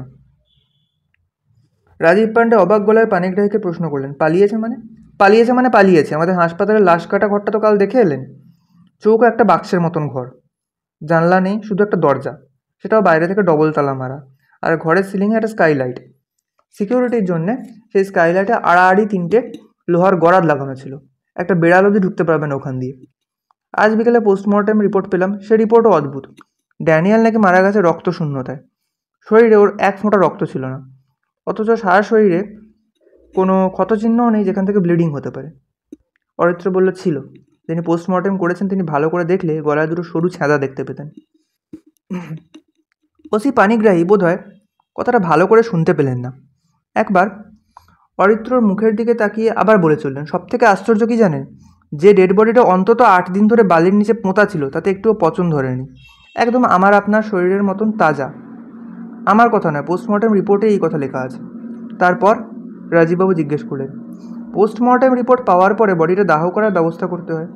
ওর কোনো আত্মীয় স্বজন আসেনি, কেউ বডিটা ক্লেম করেনি। তাই ভাবছিলাম আপনাদের উপস্থিতিতেই কাজটা সেরে ফেলবো, কিন্তু লক খুলে লাশ কাটা ঘরে ঢুকে দেখলাম বডি নেই। আমার সঙ্গে হাসপাতালের একজন ডাক্তার আর মর্গের ডোম ছিল। 3জন মিলে খুঁজতে শুরু করলাম, এবং তখনই দেখলাম যে স্টিলের টেবিলটার ওপর ড্যানিয়েলের বডিটা শোয়ানো ছিল, সেখান থেকে ঘরের দেওয়াল অবধি ছোট ছোট একসারি পায়ের ছাপ। দেওয়ালের এক জায়গায় কলের প্লাম্বিং লাইন ছিল, সেই পাইপ বেয়ে যে ড্যানিয়েল সিলিং অবধি উঠে গিয়েছিল সেটাও পরিষ্কার, কারণ দেওয়ালেও ছিল ওর পায়ের ছাপ। আর স্কাইলাইটের গরাদগুলো ছিল ভাঙা। মানেটা বুঝতে পারলেন? সকালে যে লাশের পেট চিরে পোস্টমর্টেম হয়েছে সেই লাশ সন্ধ্যেবেলা স্কাইলাইট ভেঙে পালিয়েছে। এবার আপনারাই বলুন, ব্যাপারটা কি আর পুলিশের আন্ডারে থাকছে, না মিস্টার মণ্ডলের মতো ঘোস্ট হান্টারের হাতে চলে যাচ্ছে? অরিত্র বলল, আপনি যে এত সহজে কথাটা বুঝেছেন তার জন্য আপনাকে অসংখ্য ধন্যবাদ মিস্টার পানিগ্রাহী। তবে এরপরও আপনার একটা দায়িত্ব থেকে যাচ্ছে। সারা শহরে এখনই মাইকিং করে দিন, আগামী 2টো দিন সূর্য ডোবার পরে যেন কেউ বাড়ি ছেড়ে না বেরোয়। কারণটা কি বলবো? বলুন, জঙ্গল থেকে একটা চিতাবাঘ শহরে চলে এসেছে, সেটাকে ধরার জন্য আপনারা বন দপ্তরকে খবর দিয়েছেন, যতক্ষণ ধরা না পড়ে ততক্ষণ এই কারফিউ চলবে। সেটা কতক্ষণ মিস্টার মণ্ডল? অরিত্র চোয়াল দুটো কঠিন হয়ে উঠল। সে বলল, আপনাদের কাছে স্বীকার করতে কোনো লজ্জা নেই, এরকম পরীক্ষার মুখে আমি আগে কখনো পড়িনি। ড্যানিয়েলের শরীরে স্বয়ং শয়তানের স্পর্শ লেগেছে। সে এখন শুধুই রক্তচোষা ভ্যাম্পায়ার নয়, উপরন্তু সে এক শেপ চেঞ্জার। সে ইচ্ছে মতন যে কারোর মূর্তি ধারণ করতে পারে। কাজেই তাকে খুঁজে বার করাটাই এক বড় চ্যালেঞ্জ। আমার মাথায় একটা প্ল্যান এসেছে, কিন্তু সেই প্ল্যানটাকে কাজে লাগাতে গেলেও আমার কাল রাত অবধি সময় লাগবে। তার আগে পারবো না। আর আজ রাতটা কী হবে? বিকাশ পানিগ্রাহী মুখটা উদ্বেগের থমথম করছে। আজ রাতে আপনি যতটা পারেন শহরের রাস্তায় টহলদারির ব্যবস্থা বাড়ান। কোনো রকমের সন্দেহজনক কিছু দেখলেই ব্যবস্থা নেবেন। তবে দুটো জিনিস আমাদের পক্ষে আছে। এক, যে কোনো দুষ্ট আত্মার মতোই ড্যানিয়েলের যা কিছু ক্ষমতা সবই ওই সূর্যাস্ত থেকে সূর্যোদয় অবধি। দিনের আলো ফুটলে ওর আর কোনো ক্ষমতা থাকে না। আর দুই, ওর গতিবিধি সার্কাসে তাঁবু এবং চারপাশে কিছুটা জায়গার মধ্যে বাঁধা। মিস্টার পান্ডে, আপনাকেও তাই অনুরোধ করছি, সার্কাসের কর্মীদের বলে দিন প্রত্যেকে যেন প্রত্যেকের ওপরে নজর রাখে। কারুর মধ্যে এতটুকু অস্বাভাবিক আচরণ দেখলেই যেন আমাকে জানায়। শহরে সার্কাস আসার পর বুধুয়ার একটু সুদিন ফিরেছিল। বুধুয়ার বয়স 50-এর ওপরে। আগে সে কাঠুরের কাজ করত। তারপর একদিন গাছ কাটার সময় একটা বড় গাছের ডাল তার ডান দিকের উরুর উপরে ভেঙে পড়ল। পুরো পাটাই অপারেশন করে বাদ দিতে হলো। তারপর থেকে বুধুয়া শিলাকাটার বাজারে ভিক্ষে করে খায়। সার্কাস আসার পরে সে সারাদিন সার্কাসের মাঠে ভিক্ষে করত। অত লোক যেখানে আসছে সেখানে ভিক্ষের পরিমাণে যে বাড়বে সে তো জানা কথা। ভিক্ষের রোজগার খুব ভালো হচ্ছিল। তবে তার চেয়েও বড় কথা, ওই সার্কাসেরই এক দিদিমণি, তার নাম অনিতা, গেটের কাছে কাউন্টারে বসে টিকিট বিক্রি করেন। তিনি বুধুয়াকে খুব সুনজরে দেখে ফেলেছিলেন। বলতেন, তোমার মুখটা আমার দাদার মতন। দাদা অকালে চলে গিয়েছেন। অনিতা দিদি বলে দিয়েছিলেন প্রতিদিন রাত 9টায় সার্কাসের পেছনের গেটের কাছে এসে দাঁড়াতে। বুধুয়া ওখানে এসে দাঁড়ালেই তিনি ওর হাতে কাগজের প্লেটে করে এক থালা খাবার তুলে দিতেন। সেরকম সুখাদ্য বুধুয়া বাপের জন্মে খায়নি। পোলাও, মাংস, ফিশ ফ্রাই, ডিমের কারি যেন বিয়েবাড়ির খাওয়া। কিন্তু বুধুয়ার পাথর চাপা কপাল। 7 দিনের মাথায় সার্কাস বন্ধ হয়ে গেল। ওই মাঠে বুধুয়ার ভিক্ষে করাও বন্ধ হয়ে গেল। সে না হয় হলো, কিন্তু অনিতা দিদিমণি রাতের খাওয়াটা তো দিতে পারতেন। ওনারা নিজে কি আর খাচ্ছেন না? কিন্তু না, আগের দিন বুধুয়া দাঁড়িয়ে থেকে থেকে চলে গেছে। দিদিমণি খাবার দিতে আসেননি। একটু বাদে পাহারাদারেরা এসে ওকে বলেছে, চলে যাও ভাই, তাঁবুতে পুলিশ যাতায়াত করছে, দেখছো তো, এখানে তোমার দাঁড়িয়ে থাকাটা ঠিক নয়। চলেই গেছিল বুধুয়া। আজ আবার সে ফিরে এসেছে। আজ অনিতাদি খেতে না দিলে তার খাওয়া জুটবে না। কারণ হঠাৎ করে পুলিশ মাইক ফুঁকে বলে দিয়ে গেছে শহরে নাকি চিতাবাঘ বেরিয়েছে। কাজেই বাজারহাট সব বন্ধ। যে ঝুপড়ি হোটেলটায় বুধুয়া রাতে রুটি কিনে খেত সেটাও আজ বন্ধ রয়েছে। তাই বুধুয়া আবার এই নিশুতি রাতে সার্কাসের পেছনের গেটে এসে দাঁড়িয়েছে। গেটটা বন্ধ, ভেতর থেকে তালা মারা। বুধুয়া কবজার ফাঁক দিয়ে একবার উঁকি মারল। বাপরে, কী রকম অদ্ভুত লাগছে জায়গাটা। অন্যান্য দিন কত আলো জ্বলে, কত লোকের গলার স্বর, গান, গল্প, হাসি ঠাট্টার আওয়াজ পাওয়া যায়। আর আজ যেন পুরোটাই শ্মশান হয়ে গেছে। একটা মানুষের শব্দ নেই, শুধু হাতি চারটে নড়াচড়া করলে তাদের পায়ের শেকল আর গলার ঘণ্টা টুংটাং করে বেজে উঠছে। ক্রাচের ওপরে ভর দিয়ে বুধুয়া একবার ভয়ে ভয়ে পেছনের দিকে তাকালো। চিতাবাঘটা কি এদিকে আসবে? এসেই গেছে হয়তো। হয়তো ওই নারকেল বাগানের আড়ালে বসে তার দিকে নজর রাখছে। এগিয়ে আসছে গুঁড়ি মেরে। বুধুয়া এবার গেটের ফাঁকে মুখটা রেখে ক্ষীণ স্বরে ডাকলো, দিদিমণি, ও দিদিমণি, খেতে দাও গো, আমি বুধুয়া। হঠাৎ ও সারা শরীরে একটা স্বস্তি ছড়িয়ে পড়ল। ওই তো দিদিমণি আসছেন। সার্কাসের উঠোন পেরিয়ে এই গেটের দিকেই আসছেন অনিতা দিদিমণি। বুধুয়া ক্রাচের ওপরে ভর দিয়ে সোজা হয়ে তাকাতেই দেখল দিদিমণি একেবারে ওর সামনে দাঁড়িয়ে রয়েছেন। আশ্চর্য তো, ভারী অবাক হলো বুধুয়া। বিরাট লোহার গেটটা তো যেরকম বন্ধ ছিল সেরকমই বন্ধ রয়েছে, একটুও ফাঁক হয়নি। তাহলে দিদিমণি এপারে চলে এলেন কি করে? আর এমন মুহূর্তের মধ্যে উঠোনটা পেরোতেও তো একটু সময় লাগে নাকি? বুধুয়া দুই হাতে চোখ দুটো কচলে আরেকবার অনিতা দিদিমণির দিকে তাকালো। হ্যাঁ, দিদিমণি যে সে ব্যাপারে কোনো সন্দেহ নেই। মাঝবয়সী, লম্বাটে গড়ন, ফর্সা রং, সিঁথির দুপাশে অনেকগুলো সাদা চুল। কিন্তু আজ চোখে চশমাটা নেই বলে একটু অন্যরকম লাগছে। আর আর দিদিমণির কুকুরে দাঁত দুটো কি বরাবরই ওরকম লম্বা ছিল? একবার ঠোঁটের বাইরে বেরিয়ে রয়েছে যে। সে যাই হোক, বুধুয়া একটা স্বস্তির নিঃশ্বাস ফেলে দিদিমণির চোখের দিকে তাকিয়ে বলতে গেল, বড় খিদে লেগেছে দিদিমণি, কাল থেকে কিছু খায়নি। কিন্তু সেসব কিছুই আর তার বলা হলো না। দিদিমণির চোখের দিকে তাকাতেই তার পুরো শরীরটা কেমন যেন অসাড় হয়ে গেল। তার বগল থেকে ক্রাচটা খসে পড়ে গেল। আস্তে আস্তে মাঠের ধুলোর ওপরে বসে পড়ল বুধুয়া। সে টের পেল অনিতা দিদিমণি পেছন দিক থেকে তাকে জড়িয়ে ধরেছেন, কিন্তু তাকে উঠিয়ে বসানোর বদলে দিদিমণি যেটা করছেন সেটা ভারী অদ্ভুত। তিনি তার গলায় দাঁত দুটো বসিয়ে দিয়েছেন। জ্ঞান হারাবার আগে বুধুয়া দুবার তীব্র হুইসেলের আওয়াজ আর অনেকগুলো মানুষের বুট পরা পায়ে দৌড়ে আসার শব্দ পেয়েছিল। হাসপাতালে বুধুয়ার বেডের পাশে দাঁড়িয়ে পুরো ঘটনাটাই ওর মুখ থেকে শুনল অরিত্র। ওর পাশে রাজীব পাণ্ডে আর ওসি পানিগ্রাহী সাহেবও দাঁড়িয়েছিলেন। রাজীব পাণ্ডে বললেন, কি ভাগ্যিস আপনি আমাদের সাবধান করে দিয়েছিলেন অরিত্রবাবু, না হলে এমনিতে অনিতা দেবীকে গেটের বাইরে দেখে কার আর সন্দেহ হতো। সবাই তো জানতো উনি রাতে বুধুয়াকে খেতে দিতে যান। অরিত্র কানে যেন কথাটা ঢুকলো না, যদিও সে বুকের ওপরে দুহাত জড়ো করে এক মনে কি যেন চিন্তা করছিল। যদিও চোখ ছিল বুধুয়ার দিকে। ভগবানের দয়া লোকটার কিছু হয়নি। পড়ে যাওয়ার ফলে সামান্য যা চোট পেয়েছিল সেটুকুই। গলার ড্যানিয়েলের দাঁত বসেনি। অরিত্র ভাবছিল, তার মানে ড্যানিয়েল এখনও তৃষ্ণার্ত। ওর রক্তের তৃষ্ণা মেটেনি। সেই জন্যেই আজ না হলে কাল ও আবার শিকার ধরার চেষ্টা করবে, আর তখনই ওকে কবজা করতে হবে। কিন্তু সেটাও কি সহজ কাজ? এত বড় একটা শহর শিলাকাটা, এই সার্কাসের মাঠের মধ্যে দিয়ে সন্ধ্যের পরেও কত মানুষের যাতায়াত। কত কমবয়সী ছেলে মেয়ে খেলা শেষ করে সন্ধ্যেবেলায় এখান দিয়ে বাড়ি ফেরে। কত মানুষ দিনের শেষে এই মাঠ থেকে তাদের গরু ছাগলগুলোকে ফিরিয়ে নিয়ে যেতে আসে। আর তাছাড়া ভেনাস সার্কাসে তাঁবুর মধ্যেই কি কম লোক? তাদের সবার দিকে নজর রাখা সম্ভব? তাদের মধ্যে কাকে যে ড্যানিয়েল টার্গেট করবে কিভাবে বলবে অরিত্র? ও তো শেপ চেঞ্জার, চেহারা দেখে তো ওকে চেনা যাবে না। তাহলে হঠাৎ অরিত্র মাথায় বিদ্যুৎ চমকের মতো একটা আইডিয়া খেলে গেল। এটা করলেই তো হয়। টোপ সাজাতে হবে ড্যানিয়েলের জন্য, এমন টোপ যার লোভ ও সামলাতে পারবে না। যে রূপ ধারণ করেই হোক সেই টোপের ঘাড়ে দাঁত বসানোর জন্য ওকে ছুটে আসতেই হবে।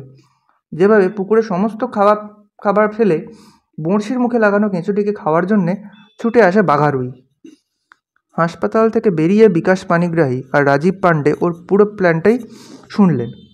বলল, আপনাদের দুজনের সহযোগিতা ছাড়া এই পরিকল্পনাকে বাস্তবায়িত করতে পারবো না। ওরা দুজনেই রাজি হলেন। বুধুয়ার ওপর ড্যানিয়েলের আক্রমণের ঘটনায় ওরা বুঝে গেছে কোনো প্রচলিত উপায়ে ড্যানিয়েলকে ধরা অসম্ভব। অতএব অরিত্র যা বলছে সেটাই শোনা ভালো। হাসপাতাল থেকে সার্কাসের তাঁবুর দিকে হাঁটতে হাঁটতে অরিত্র রাজীব পাণ্ডেকে বলল, তাহলে অ্যানাউন্স করে দিন, কাল সন্ধ্যের শো থেকে ভেনাস সার্কাস আবার চালু হবে। পরদিন 4টে রিক্সা আর 4টে টোটো শুধু শিলাকাটা শহরে নয়, আশেপাশের গ্রামগুলোতে অবধি ঘুরে ঘুরে প্রচার করে এলো পরের দিন 6টা-10টার শো থেকে আবার চালু হয়ে যাচ্ছে তাদের প্রিয় ভেনাস সার্কাস। তারই প্রস্তুতি হিসেবে আবার তাঁবুর সামনে নিয়ে এসে বাঁধা হলো 4টে হাতিকে। গেটের পাশে টিকিট কাউন্টারটাকে ঝেড়ে ঝুড়ে পরিষ্কার করে সেখানে বসে পড়লেন অনিতা দিদিমণি। বিকেল হতে না হতেই বিশাল তাঁবুর গায়ের আলোর মালাগুলো আগের মতো জ্বলে উঠল। দুটো সার্চ লাইটের বিম আগের মতোই আকাশের গায়ে কাটাকুটি খেলে ঘোষণা করলো সার্কাস আবার চালু হয়ে গেছে। আর তাই দেখে দূর দূরান্ত থেকে আগের মতোই গ্রামের লোকজন মিছিল করে আসতে শুরু করলো সার্কাসের তাঁবুর দিকে। শুধু এত ব্যস্ততার মধ্যে অরিত্র মণ্ডলকে কোথাও দেখতে পাওয়া যাচ্ছিল না। অরিত্র ফিরে এলো আবার ঠিক 6টার শোয়ের একটু আগে। তাকে ড্রেস সার্কেল অর্থাৎ অ্যারেনার একদম গা ঘেঁষে যে চেয়ারগুলো চক্রাকারে সাজানো ছিল তার মাঝখানে বসে থাকতে দেখা গেল। ওর দুপাশে 3-6জন মানুষ বসেছিলেন। পোশাক আশাক এবং চেহারা দেখে তাদেরও খুব সাধারণ মানুষ বলে মনে হচ্ছিল না। 6জনেরই বলশালী চেহারা, সতর্ক চোখের দৃষ্টি। যথাসময় শো শুরু হলো। দর্শকদের উচ্ছ্বাস এবং করতালির মধ্যে একের পর এক খেলা শেষ হলো। রাত 9:30টার সময় শুরু হলো শেষ খেলা, ট্রাপিজের খেলা। তাঁবু অন্ধকার হয়ে গেল। শুধু একজন চূড়ার কাছে জ্বলে উঠল 8টা নীল আলো। গায়ের সঙ্গে এঁটে থাকা দুধ সাদা পোশাকে 3জন নারী এবং 4জন পুরুষ খেলোয়াড় দড়ির মই বেয়ে উঠে গেলেন অনেক উঁচুতে ঝুলিয়ে রাখা দুটো পাটাতনে। অন্যদিন 6জন খেলোয়াড় থাকে, 3জন পুরুষ এবং 3জন নারী। আজ একজন বেশি। ওই একজনকে আনার জন্যেই আজ বিকাশ পানিগ্রাহী এবং অরিত্র কালিয়াদেউল গ্রামে ফিরে গিয়েছিল। ইনিই হচ্ছেন দয়াল বাইগার একসময় সেই প্রতিবেশী যার সঙ্গে দয়ালের শত্রুতা ছিল, যাকে খুন করার বাসনা নিয়ে দয়াল ডেভিলের মন্দিরে হত্যা দিয়েছিল। সেই লোকও অবশ্য গত 15 বছরে অনেক বদলে গিয়েছে। একসময়ের গুন্ডা প্রকৃতির লোকটা এখন ছাপোষা সংসারী এবং ভীষণ ভীতু। তাতে অরিত্র সুবিধেই হয়েছিল। খুব সহজেই তাকে বোঝাতে পেরেছিল যে আজ যদি সে ড্যানিয়েলের প্রেতকে পরাস্ত করার ব্যাপারে সাহায্য না করে, তাহলে কাল ড্যানিয়েলই তাকে মারবে। কারণ তার থেকে বেশি তো আর কাউকে ঘৃণা করতো না ড্যানিয়েল। এটা অরিত্ররই প্ল্যান, যে ওই লোককে এমন জায়গায় সরিয়ে রাখবে যেখানে লুকিয়ে চুরিয়ে পৌঁছাতে পারবে না ড্যানিয়েল। তাকে কারুর না কারুর চোখে পড়তেই হবে। সেই মতোই ওকে ট্র্যাপিজের পাটাতনে তুলে দিয়েছে সে। বনচর লোক, গাছে ওঠা অভ্যেস আছে। একটা দড়ির মই বেয়ে অন্য খেলোয়াড়দের সঙ্গে উঁচু পাটাতনটায় উঠতে তাই তার অসুবিধা হয়নি। এখন ওই লোকটার গায়েও অন্য খেলোয়াড়দের মতন টাইট সাদা পোশাক। অরিত্র জানে তাতে সার্কাসের দর্শকরা ভুলতে পারে, কিন্তু ড্যানিয়েল ভুলবে না। সে তার চিরশত্রুকে ঠিকই চিনে নেবে। ওই লোকটাই আজ তার টোপ। দুটো পাটাতনের মাঝখানে এতক্ষণ স্থির হয়ে যে দোলনাগুলো অবস্থান করছিল, খেলোয়াড়দের দড়ির টানে এবার সেই শরীরগুলোকে শূন্যে ছুঁড়ে দেবে। শেষ মুহূর্তে দৃঢ় মুঠিতে পাকড়ে ধরবে দোলনার রড। এক দোলনা ছেড়ে বাতাসে ডিগবাজি খেয়ে চলে যাবে অন্য দোলনায়। শুধুই কি দোলনার রড? পাকড়ে ধরবে নিচের দিকে মুখ করে ঝুলতে থাকা সহ খেলোয়াড়ের বাড়িয়ে ধরা হাত। তারপর সেই হাত ছেড়ে শরীরটাকে আবার ভাসিয়ে দেবে পাটাতনের দিকে। সেখানে এক মুহূর্ত দাঁড়াবে, তারপর আবার আবার তীব্র গতিতে তার দর্শকদের মাথার অনেক ওপরে পাখির মতো ভেসে বেড়াবে। কিন্তু 1 সেকেন্ডের এদিক ওদিক হলে তাদের হাতের সামনে দিয়ে বেরিয়ে যাবে দোলনার রড কিংবা বাড়িয়ে ধরা হাত। আর তখনই সে আছড়ে পড়বে নিচে জালের ওপরে। এতক্ষণ উচ্চস্বরে যে অর্কেস্ট্রা বাজছিল তা হঠাৎ স্তব্ধ হয়ে গেল। তাঁবুর ভেতরে এখন পিন পড়লেও শোনা যাবে এমন নিঃশব্দ। ঠিক তখনই একেবারে পেছনের সবচেয়ে সস্তার দর্শক আসনের দিক থেকে হাসির আওয়াজ ভেসে উঠল। যেন একজন কেউ 2 সারি আসনের মাঝখানে সরু পথটা ধরে এগিয়ে আসছে, আর তার সঙ্গে সঙ্গে এগিয়ে আসছে হাসির আওয়াজ। পরিধি থেকে ক্রমশ কেন্দ্রের দিকে, অ্যারিনার দিকে। সচকিত হয়ে উঠল অরিত্র। সতর্ক হয়ে উঠলেন রাজীব পাণ্ডে। একটু বাদেই তাকে দেখা গেল, যাকে দেখে দর্শকদের এত উল্লাস। এক নতুন জোকার, তার মাত্র 3 ফুট হাইট। সে গ্যালারির দিক থেকে ডিগবাজি খেতে খেতে এসে শটান অ্যারেনার মধ্যে ঢুকে পড়ল এবং অত্যন্ত সপ্রতিভ ভঙ্গিতে দড়ির মই বেয়ে ডান দিকের পাটাতনটার দিকে উঠতে শুরু করলো, যে পাটাতনটায় দাঁড়িয়ে রয়েছে 4 জন পুরুষ খেলোয়াড়। দর্শকরা তখনও ওকে দেখে হাসছিল, তাদের দোষ নেই। তারা ভাবছিল এটা নিশ্চয়ই ভেনাস সার্কাসের নতুন চমক। হঠাৎ সমস্ত হাসির শব্দ ছাপিয়ে রাজীব পাণ্ডের চিৎকার তাঁবুর মধ্যে প্রতিধ্বনিত হলো, ক্যাচ হিম! আগে থেকে অনেকবার রিহার্সাল দিয়ে ওরা সব ঠিক করে রেখেছিল, তাই পাটাতনের যে খেলোয়াড়রা যে পাটাতনে দাঁড়িয়েছিল তার ঠিক 2টো ফাঁস খুলে দিতেই জোকার সমেত দড়ির মইটা মেঝের ওপরে আছড়ে পড়ল। সঙ্গে সঙ্গে অরিত্র এবং ওর পাশে বসে থাকা 6 জন পুলিশ কনস্টেবল দৌড়ে গিয়ে জোকারকে জড়িয়ে ধরে তাঁবুর পেছনের দরজা দিয়ে বেরিয়ে গেল। পুরো ব্যাপারটা ঘটতে 2 মিনিটেরও কিছু কম সময় লাগলো। আধো অন্ধকারের মধ্যে ঠিক কী যে ঘটলো সে দর্শকরা বুঝতে পারল না। তারা ভাবলো এটাও বোধহয় নতুন কোনো হাসির খেলা। জোকারকে জাপটে ধরে কয়েকজন লোককে বেরিয়ে যেতে দেখে তারা একবার হাততালি দিল। তারপর ট্র্যাপিজের খেলা শুরু হতেই ডুবে গেল তার মধ্যে। ওদিকে সার্কাসের তাঁবু থেকে কিছুটা দূরে সেই শুকনো নদীর চরে, যেখানে অরিত্র ড্যানিয়েলের মৃতদেহটা আবিষ্কার করেছিল, সেখানে তখন এই নাটকের শেষ অঙ্ক শুরু হয়েছে। থানার বড় ভ্যানে চাপিয়ে পিছমোড়া করে বাঁধা ড্যানিয়েলের শরীরটাকে তখনই ওই নদীর চরে নিয়ে আসা হয়েছিল। সেই গাড়িটায় ড্রাইভার ছাড়া ওরা 3 জনেই শুধু ছিলেন, অরিত্র, নিজে, বিকাশ পানিগ্রাহী আর রাজীব পাণ্ডে। গাড়ির মধ্যে ড্যানিয়েল সারাক্ষণ নারকীয় কণ্ঠে চিৎকার করেছে আর 2বার রূপ বদলেছে। একবার রাজীব পাণ্ডের রূপ ধরেছে সে, আরেকবার ওসি বিকাশ পানিগ্রাহীর রূপ। এসব দেখেই অরিত্রবাদে সকলেই থরথর করে কেঁপেছে। যিনি গাড়িটা চালাচ্ছিলেন তিনি কোনো রকমে গাড়িটাকে ব্রিজের নিচে এক জায়গায় পার্ক করে রেখে দূরে চলে গেলেন। তিনি পুলিশের ড্রাইভার, সারা জীবনে প্রচুর বীভৎস দৃশ্য দেখেছেন, কিন্তু পিছমোড়া করে বাঁধার লাশ মুহুর্মুহু চেহারা পাল্টাচ্ছে এবং একই সঙ্গে প্রাণপটে চিৎকার করছে, এমন দৃশ্য তিনিও বেশিক্ষণ সহ্য করতে পারলেন না। নদীর চড়ায় এক ঝোপের আড়ালে ড্যানিয়েলকে বয়ে নিয়ে যাওয়ার কাজটা বিকাশ পানিগ্রাহী আর অরিত্র দুজনে মিলে করল। তারপর অরিত্র ওর 2 সঙ্গীকে অনুরোধ করলো জায়গাটা ছেড়ে চলে যেতে। রাজীব আর বিকাশ একসঙ্গে প্রশ্ন করলেন, তাতে অরিত্রর কোনো বিপদের আশঙ্কা নেই তো? অরিত্র বলল না। ওরা চলে যাওয়ার পর অরিত্র বালির ওপরে চিৎ করে ফেলে রাখা বডিটার দিকে তাকালো। ম্লান জ্যোৎস্না সে দেখলো ওখানে আরেক অরিত্র শুয়ে রয়েছে। সেই অরিত্র তার চোখে চোখ রেখে তাকিয়ে আছে, চোখ থেকে ছিটকে আসছে নরকের আগুনের মতো ঘৃণা। ইতিমধ্যেই আরেকবার চেহারা বদলেছে ড্যানিয়েল। অরিত্র হাঁটু মুড়ে ড্যানিয়েলের পাশে বসলো, তারপর বলল, আমার অপরাধ নেবেন না, আমি যা করতে চলেছি তা আপনার মঙ্গলের জন্য। ডেভিলের হাতে মৃত্যু হয়েছে আপনার। অনন্তকাল এই প্রেত শরীর নিয়ে ঘুরে বেড়াতে হতো আপনাকে। অনন্তকাল ধরে রক্তের তৃষ্ণা নিয়ে ক্ষতি করতেন অগণিত মানুষের। সেই অসহনীয় পরিণতির হাত থেকে আমি আপনাকে মুক্তি দিলাম। এই বলে অরিত্র ওর পাশে নামিয়ে রাখা একটা ক্যানভাসের ব্যাগ থেকে একটা কাঠের ক্রুশ বার করলো, যার নিচের দিকটা গজালের মতন ছুঁচলো। সেই ছুঁচলো দিকটা অরিত্র প্রাণপণে ড্যানিয়েলের বুকের বাঁ দিকে হৃৎপিণ্ড পুড়ে গেঁথে দিল। একটা অমানসিক চিৎকার নদীর চরের ওপর দিয়ে কাঁপতে কাঁপতে মিলিয়ে গেল দূরে। ড্যানিয়েলের চেহারাটা দ্রুত বদলে ওর অরিজিনাল 3 ফুটিয়া বামন রূপে ফিরে গেল। কিছুক্ষণ মাথা নিচু করে বসে রইল অরিত্র। তারপর পায়ের আওয়াজ পেয়ে ঘাড় ঘুরিয়ে দেখলো বিকাশবাবু আর রাজীব পাণ্ডে ওর পেছনে এসে দাঁড়িয়েছেন। অরিত্র উঠে দাঁড়ালো, বলল, মিস্টার পানিগ্রাহী, এবার আপনার লোকেদের ডাকুন। ড্যানিয়েল আর প্রেত নয়, সে এখন এক সাধারণ মৃত মানুষ। ভেনাস তার কাছে প্রাক্তন জোকার, এবার ওর সৎকারের ব্যবস্থা করতে হবে।